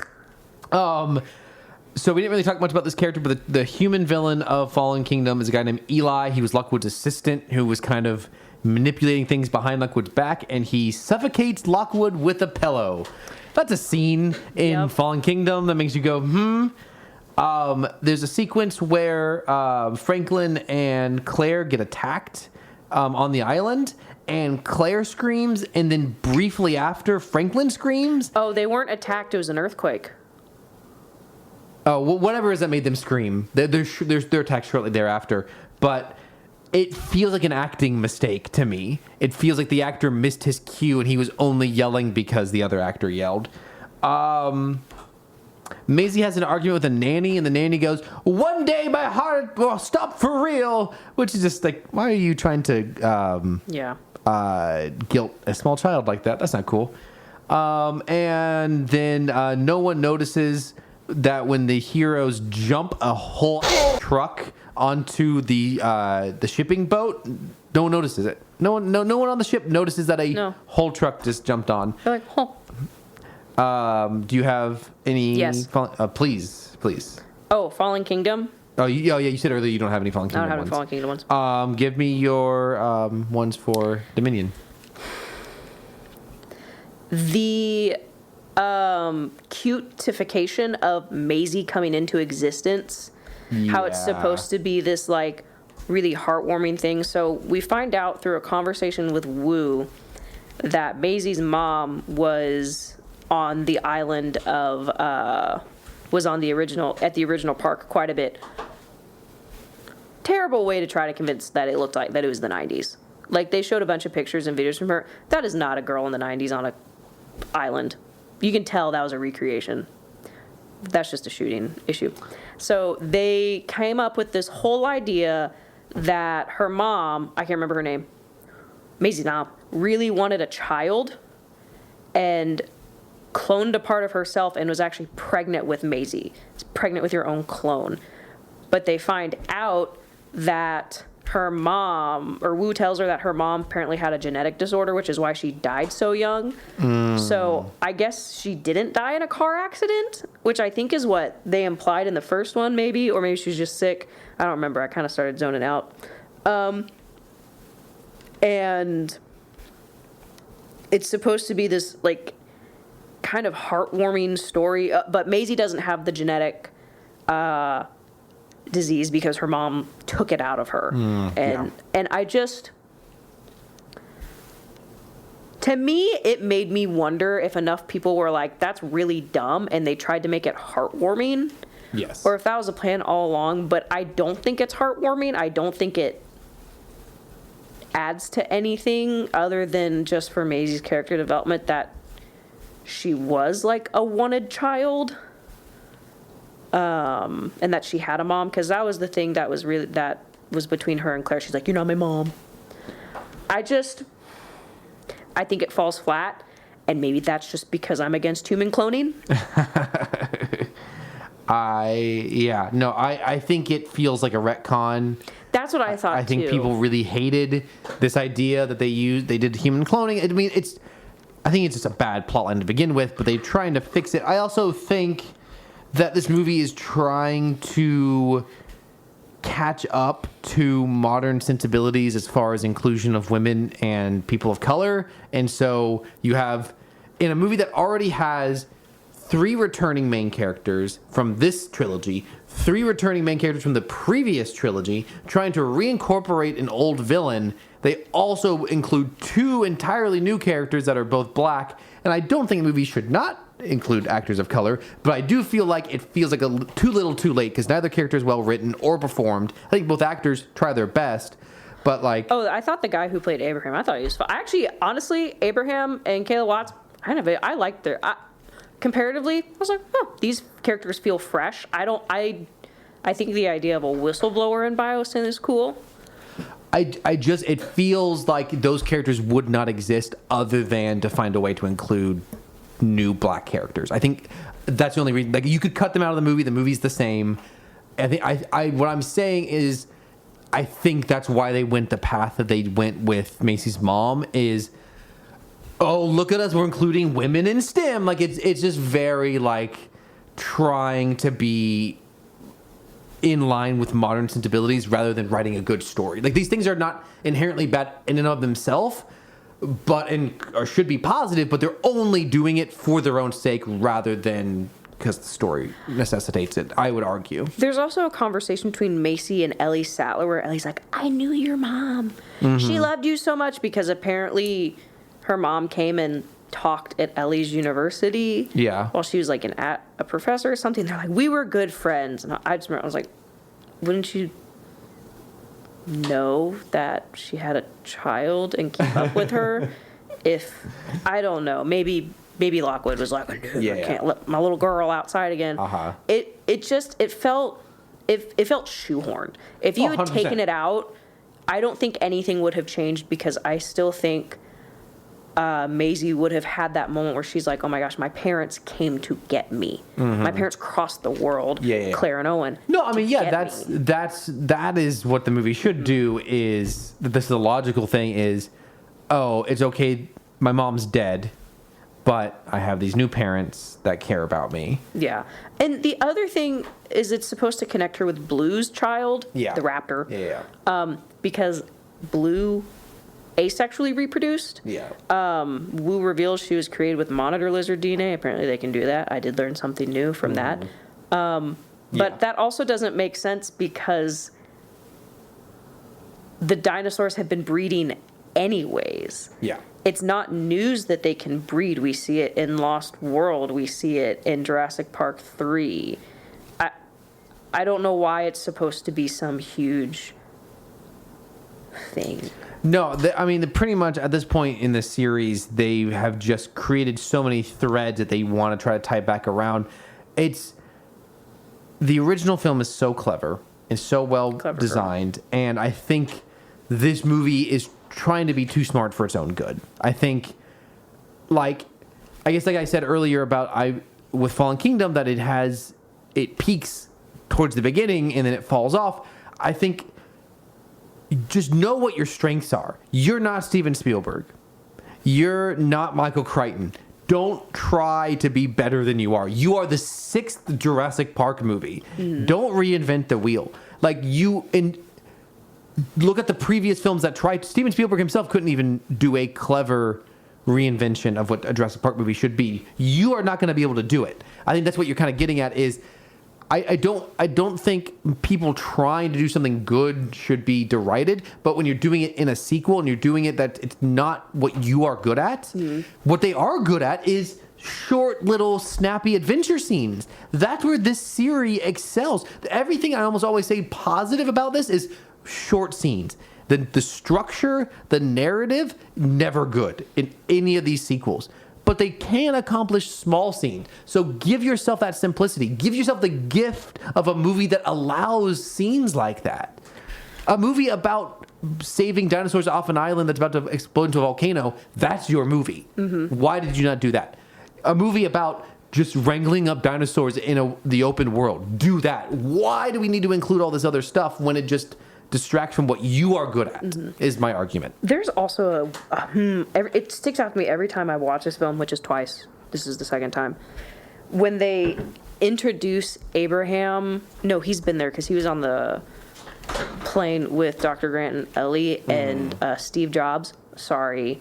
Louis Dodgson comes out, and there's an interaction between Louis Dodgson and Abraham, and it is weird because he talks about Abraham to Dr. Grant and Ellie Sattler. He's like me in every way, except taller and younger, and he motions with his hand up and down to him, and the only way it plays off is that Louis Dodgson is implying that the other big difference between them is that he's a white guy and Abraham is a black man. And it's just, each time, it's just, it is, I don't know if they're trying to have a joke about that.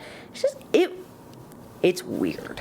No, it's so weird. I think screenwriters, especially bad screenwriters, think that writing a cringy character gets you off the hook for bad writing, but you can write a cringy character in a cringy way. I need to have more examples in mind. I don't have a good example of a cringy character that is well written. They exist. Most good teenager characters. You can write a character, I guess endearingly cringy exists. That's hard to do, but that's just not a good writing. Or oh, I hate this character, but there's a good performance behind it, and it's intentional that you're hating me. But when the scene you're talking about, doesn't make me hate the actor or the character. No. It makes me hate the writer for writing it. It's just really why? What is this? Because Nedry, for example, super awkward character. The moment where he's awkward because he's lying, I guess because there's a narrative purpose. He's lying. He's doing a bad job covering up. It's funny. It makes you laugh. I guess that's probably the best thing you can achieve with having a character be awkward is it makes you laugh. Or it's an evil character and it's whoa, this is really off-putting. I think of a Hannibal Lecter sort of character where he's so odd in his behavior and it's so well executed. It's achieved well. It's a hard line to draw, but I totally see what you're getting at. Well, I also think Samuel Arthur in the first one, Samuel Jackson's character, is that his name, Arthur? I don't think his name is Arthur, and Caleb's gonna hate that we're forgetting his name. Is he Arthur in the book? It's gosh, I am totally blanking.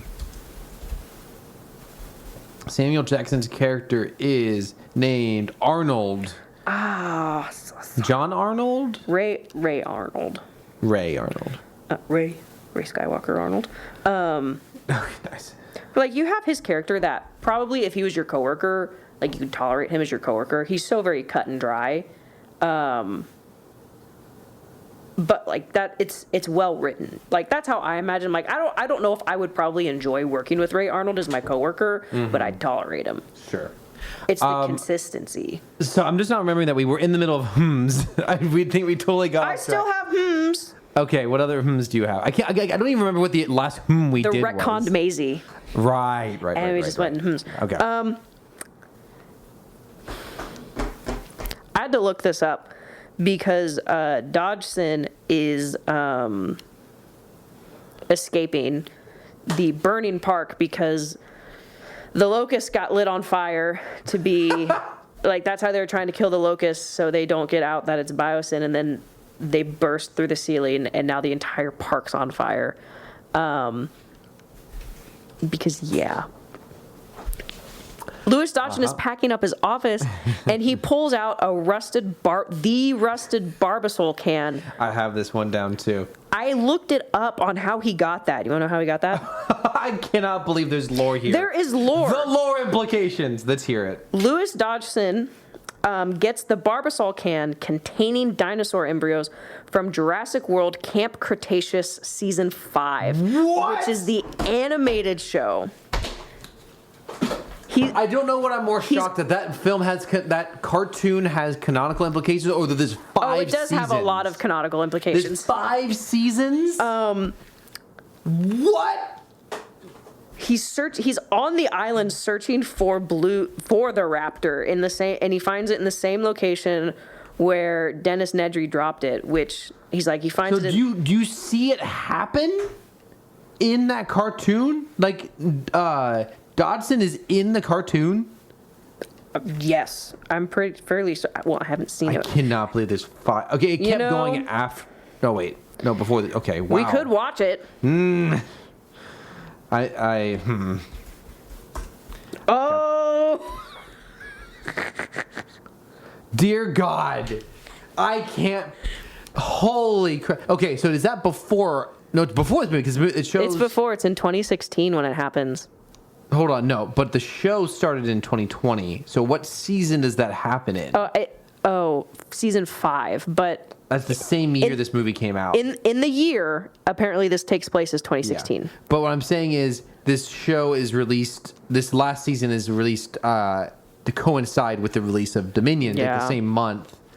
I was just curious how far ahead of Dominion they settled on that look, because obviously the viewer listener can't hear. They modeled it after the actor who played Dodson in Dominion. I cannot believe they did that. That is wild. Mom, if you're listening to this, you should Google Louis Dodgson Camp Cretaceous, because he has the same haircut as my grandma. You'll get what I'm saying, Mom. Here's the clip. Dodson finds the Barbasol. I cannot believe they did this. This is so wild. He just finds it on accident. He drops to the ground for some reason and this is so crazy. I love watching it from this angle. Oh, we got to hear the voice. This is the worst. Really could have used this 25 years ago.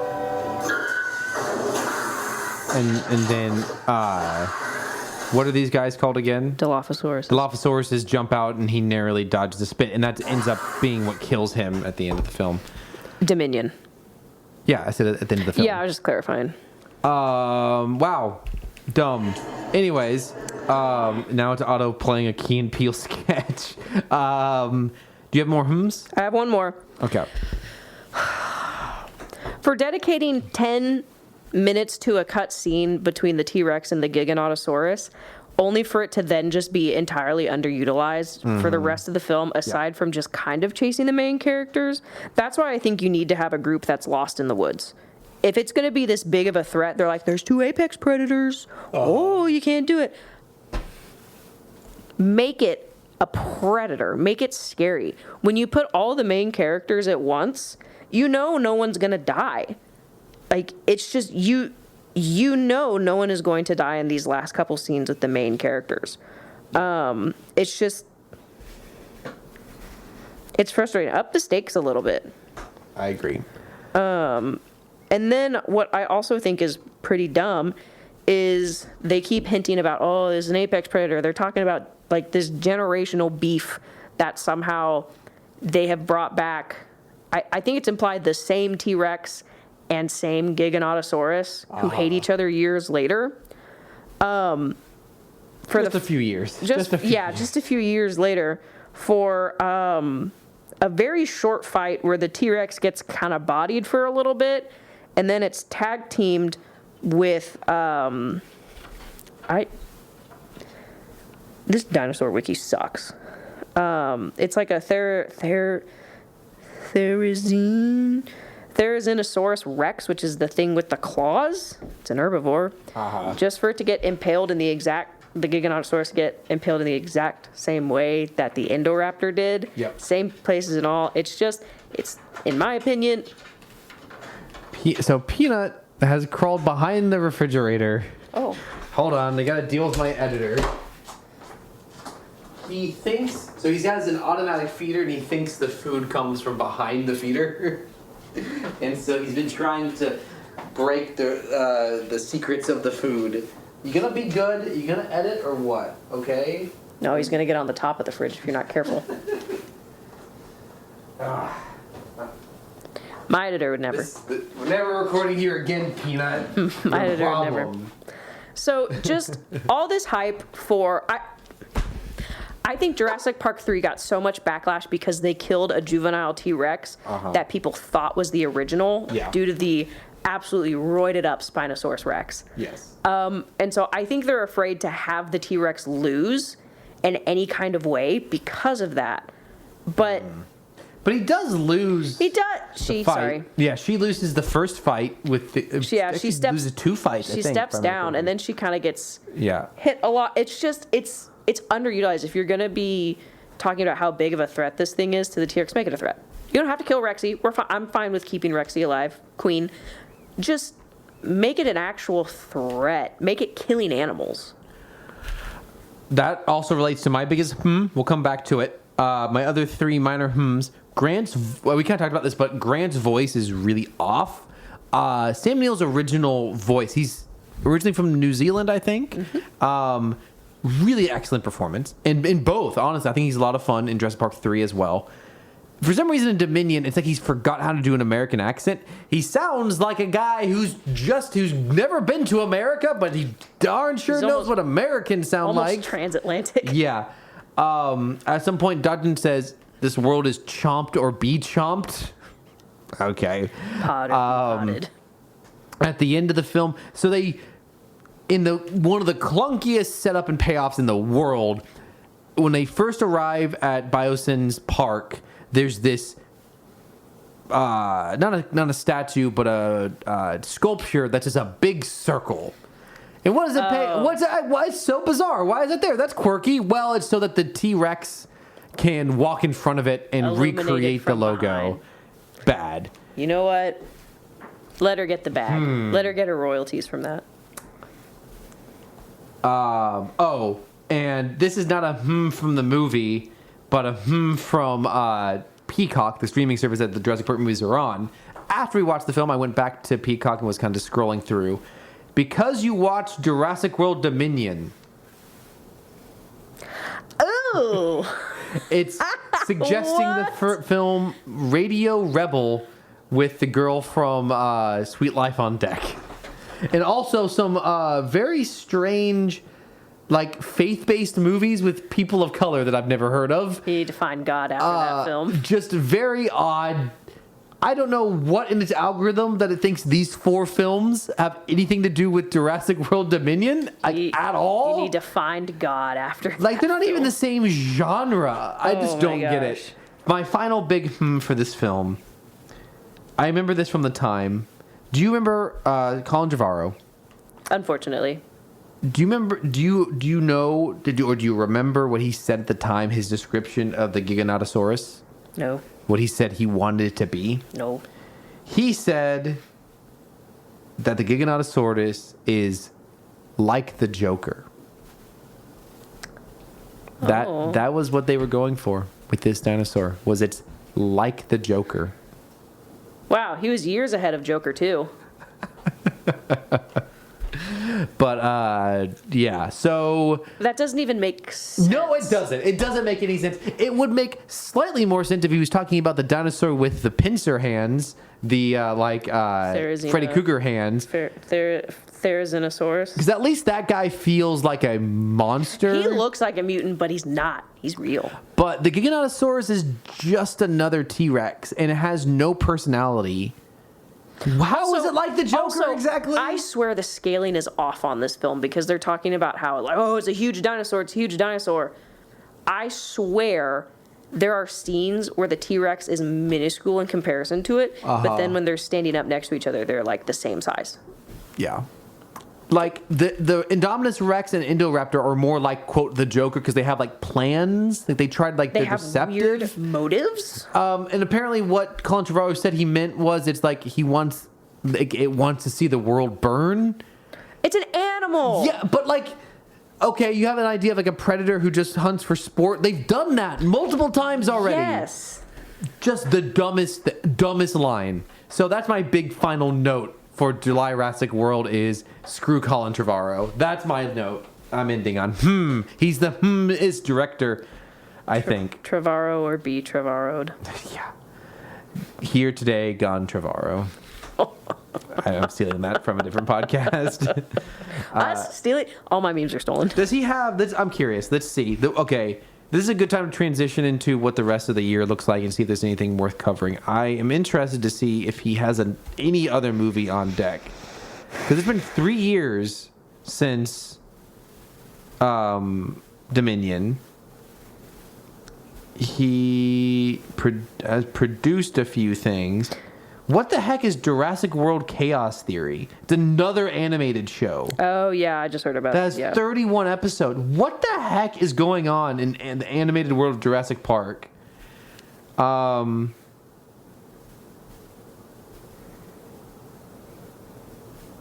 He is in pre-production on a TV show called Halcyon. When a flaw in the witness protection time travel system is discovered, a conspiracy emerges, forcing agents to investigate across eras as they track an elusive threat. Could be okay. There's no actors attached or anything, so no. So he doesn't have anything immediately coming as a director. Wonder why. I wonder why the director of Jurassic World Dominion is not being actively sought to direct anything else. You know how Spielberg really wanted to make a Godzilla film and then made Lost World? Yeah. This is like, Dominion is Trevorrow's Star Wars film, and they're both bad.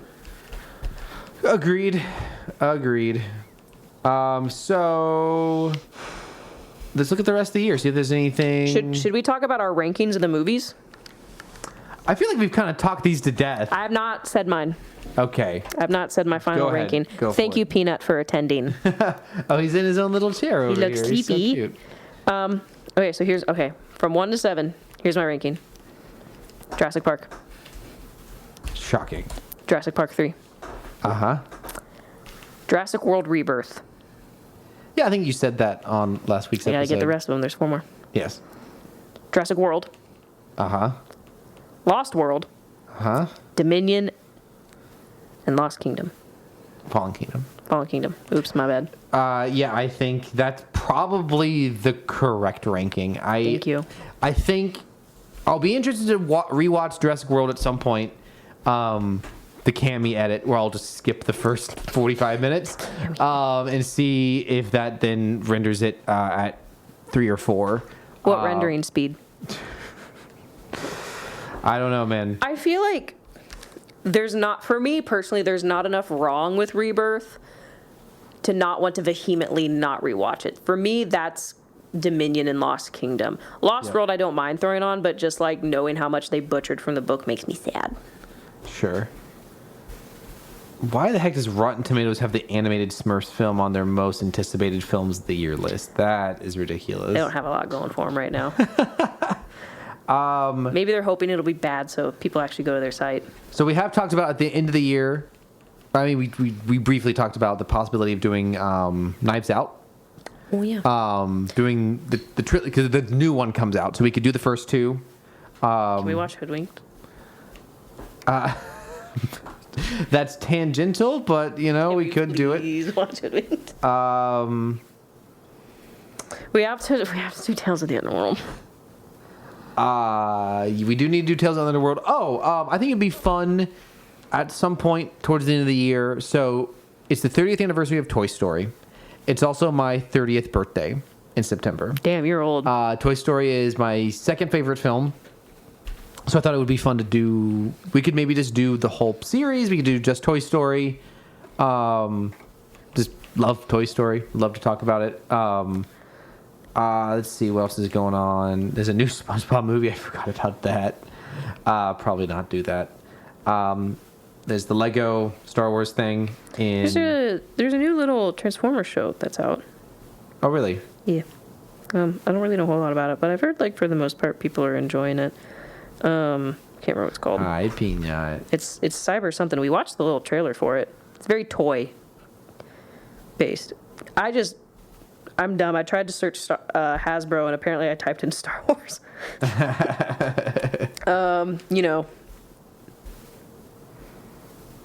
Oh, in theaters right now, a little film called Totoro. I don't have we're not in our usual recording, but my Jod Nana Wood figure came in. Just throwing that out there. We could do another Miyazaki August. We could do another you choose one, I choose one. We do one we haven't seen. Firefly? Is that Studio Ghibli? I swore it was. I don't know. I wouldn't be able to tell you whether it is or is not. It is. Okay. But it was not directed by Miyazaki. That's fine. Isao Takahata. Released in 1988. A semi-autobiographical short story. It is a good one, Cameron. It's emotionally tough, but not as crazy as Barefoot Gen. So Genndy Tartakovsky's new movie comes out in August on Netflix. What movie is that again?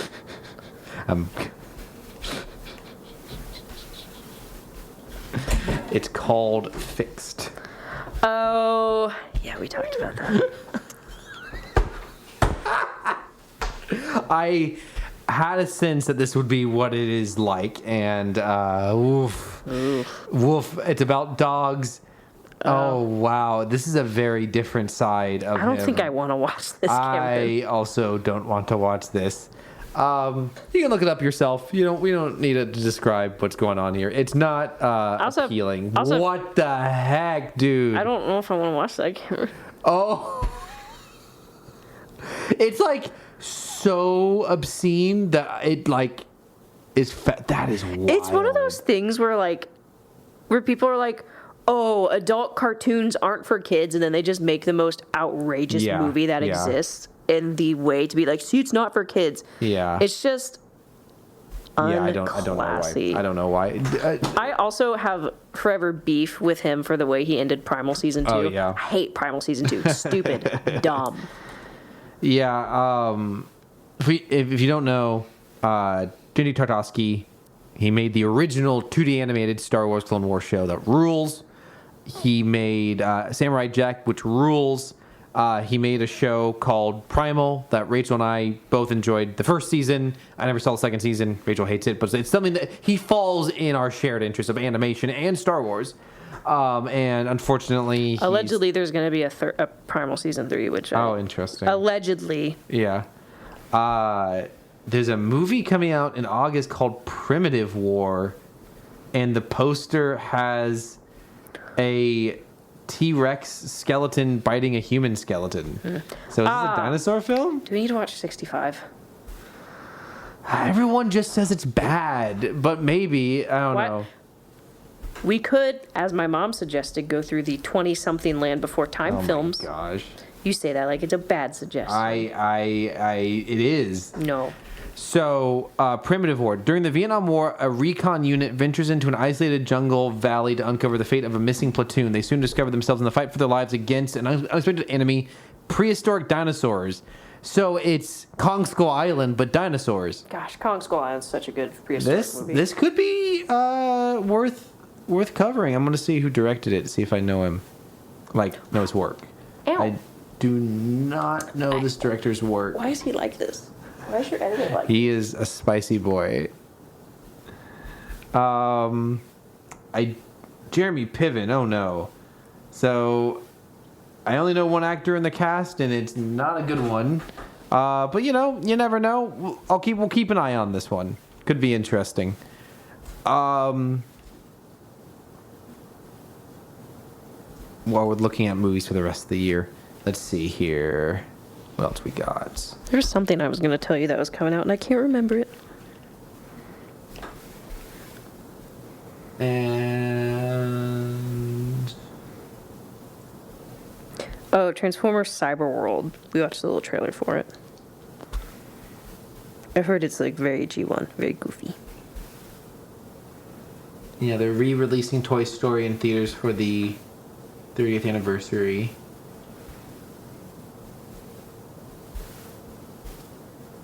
New Avatar. Oh yeah, what? Tron. I'd be super happy to talk about a new Tron movie. I remember seeing the last one in theaters 10 years ago. 15. Let's see. Guillermo del Toro's Frankenstein film comes out later this year.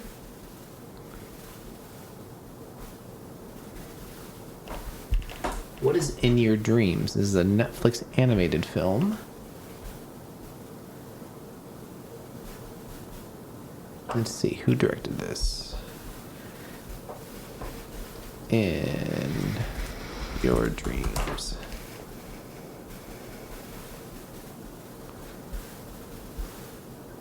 So that's the thing. Like sometimes Netflix makes really, really good stuff, and sometimes they make stuff that feels AI generated. Are you looking at IMDb for this? Yeah.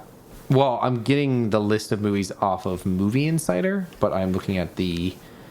So let's get the plot first. Oh man, this could. Oof. What is this called again? In Your Dreams, Stevie and her little brother Elliot journey into the wildly absurd landscape of their own dreams to ask the Sandman to grant them the perfect family. The director has not directed... Well, there's two directors, Alexander Wu and Eric Benson.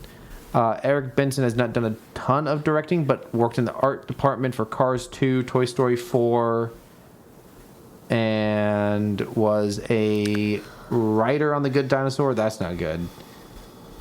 But worked in Pixar, and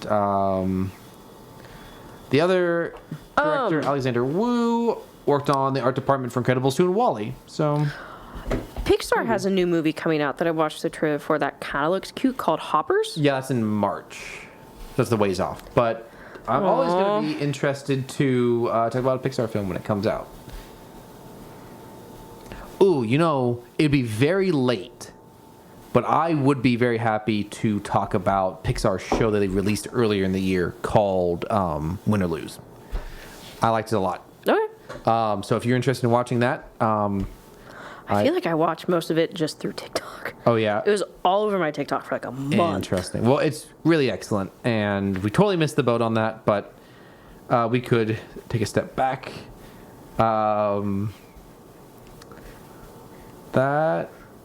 So this is just movies I'm looking at right now, but a new Anaconda movie. Wow. Hell yeah. Okay. So we have a few things. Possible dinosaur movie in August. See how if it gets some buzz. See if people are liking it. If it's worth our time. Couple possible animated movies that might be interesting. But nothing concrete. So we'll have to talk off mic and figure out what we're gonna do in at least the next episode. I would be interested to do more dinosaur stuff, but I would like to take a break from dinosaur stuff for at least a few episodes. Nice. Do something else. I don't know what that would be, though. You're going to want more dinosaurs once we get through Tales of the Underworld. Probably. We spent so much time talking about mediocre Star Wars animation on this podcast because of Bad Batch. Gosh, and I really liked the first season. Yeah. First season was peak. I know we just got Andor, but what is the next Star Wars thing? Mando and Grogu next May. Is that really the next Star Wars Next thing? May. That'll be is that a whole year without anything Star Wars other than animated stuff? Next May is going to coincide just about a year. Oh, sorry, you meant live action. Probably. Apparently, Ahsoka season 2 is filming right now. It's good to know. I'm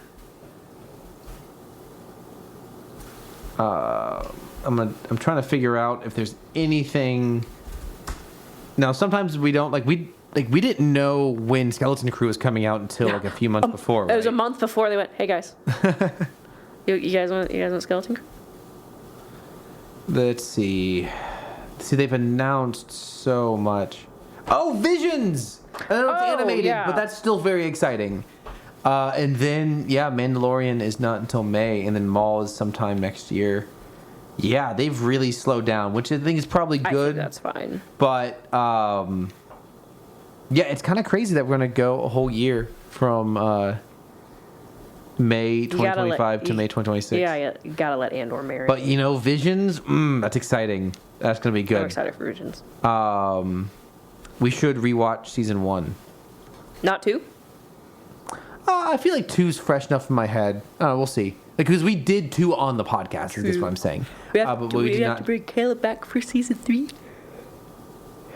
Excuse me. Maybe. If he's interested. Past my bedtime. Okay. I'm kidding. Yeah, so, maybe... So next time, maybe some G1. Maybe, You won? Maybe, Tales of the Underworld, if we're feeling like being bored. You need to watch something good. Yeah. We haven't...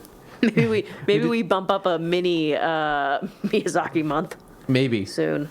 But of course, I mean, we're skipping right over favorite part of the show, though. Minute, but is it longer than a minute?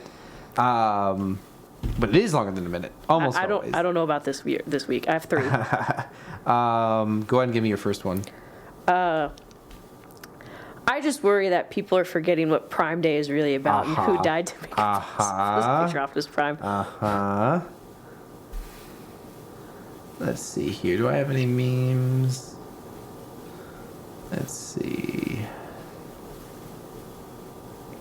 Go ahead and give me your next meme. This was posted in the r/movie details Okay. on Reddit. In Godzilla -1, 2023, the whole final act of the movie gets very blurry and hard to see. This is a reference to the fact that I was not expecting to cry like a fat idiot in a Godzilla movie. That's fun. That's good. Felt. Sorry, my phone is being very slow trying to switch over to the Rebels and Robots account. I do be sending you some good stuff. Let's see here. Oh, I have a video. All right, let's see it. All right. I actually kind of have a lot that I sent. Oh my goodness, I have a lot that I sent you.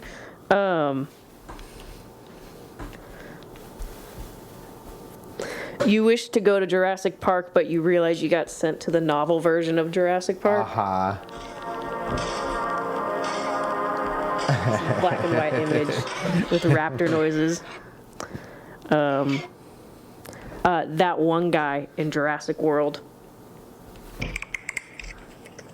It's a cat eating Altoids. It's a cat with the crunchy treats, the Altoids. This is a meme that's very of this moment, but there's a particular detail in this meme I thought was really funny. It's Yoda and Yaddle photoshopped. Jedi Order CEO Yoda caught in an affair with Yaddle on the kiss cam at a Max Rebo concert. I saw that one. So this is comparing the ingredients of cars. Electric, it's a picture of an electrical outlet, and then diesel. It's a dancing Spinosaurus for the diesel ones. That's 3 Days Grace. Big fan. 3 days grace if you're listening to this. Why? Let's see here. I think I have another saved video. You got gnats. I guess not. That's all I got. I got one more. Okay, let's see it. It's just an image. I just want you to. You actually mentioned. I just want you to look.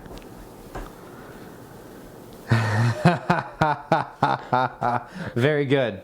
No, I like it. I like it a lot. Thank you. You want to explain what that is? So there's a very titular scene. Is that the word I'm looking for? Very popular scene where. Yeah, titular means relating to the title, and I mean it is titular, and that's Superman, and the movie's called Superman. So it's the scene where Superman saves a little girl with the survival skills of a guinea pig from getting blasted by a bunch of oxygen tanks, I think. Yeah. And he stands in front of her and protects her, and it's that image, but they photoshopped out the little girl, and they photoshopped in Neil from The little blue elephant boy from Skeleton Crew. It's good. I like it. It's giving.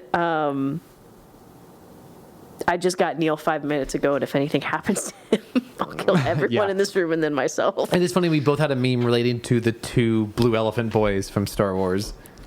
And then that's a Jurassic Park reference because they made a tiny elephant. That is true.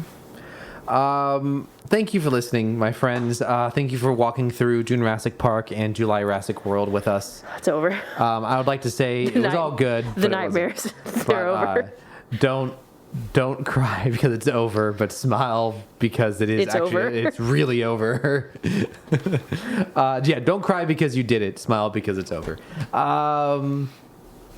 Thank you to our fill-in editor, Peanut, for trying to knock over his food and being a general problem in overall. He's learning. Well, he's currently licking himself. I don't know how much he's learning. Thank you to Rachel for showing up super late tonight. I appreciate it. Thanks for letting me eat. Forced me to clean the studio here. I was actually socializing with other people for once. I don't believe you. I think you were just watching the Shaq Bumblebee commercial on loop. I was at a restaurant by myself watching BMX riding and I saw that commercial at least 4 times. And we failed to point out the whole bit was they're still doing the radio voice on Bumblebee in that commercial. Yeah. Like that's if you had not seen the films but you knew who Bumblebee was, but also what if you didn't know the Michael Bay movies have done irreparable damage. What if you didn't know what Transformers was, and you see some poor 85-year-old woman saw that commercial watching? Obviously, she's watching BMX racing, and it's like, I guess I'm off my meds again because that War of the Worlds moment. Yeah, nice, very good. We can watch that. Which one? Hey, War of the Worlds also started off in a non-visual format. That's true. We're just like them. Yeah. Let us know how you felt about July-rassic World. Let us know what you want us to review next or talk about next. You can give us a topic. You can give us a thing to watch. We'll consider it, maybe. Let us know which dinosaur do you think is most like the Joker and why. Because your guess is as good as... I really think that Colin Trevorrow got caught off guard in that interview and his mind randomly selected a dinosaur and randomly selected a villain character. Is that when the Joker movie came out? No, that was 2019. I think Dolores from Rebirth is most like the Joker. The little one that the girl adopted? Yeah.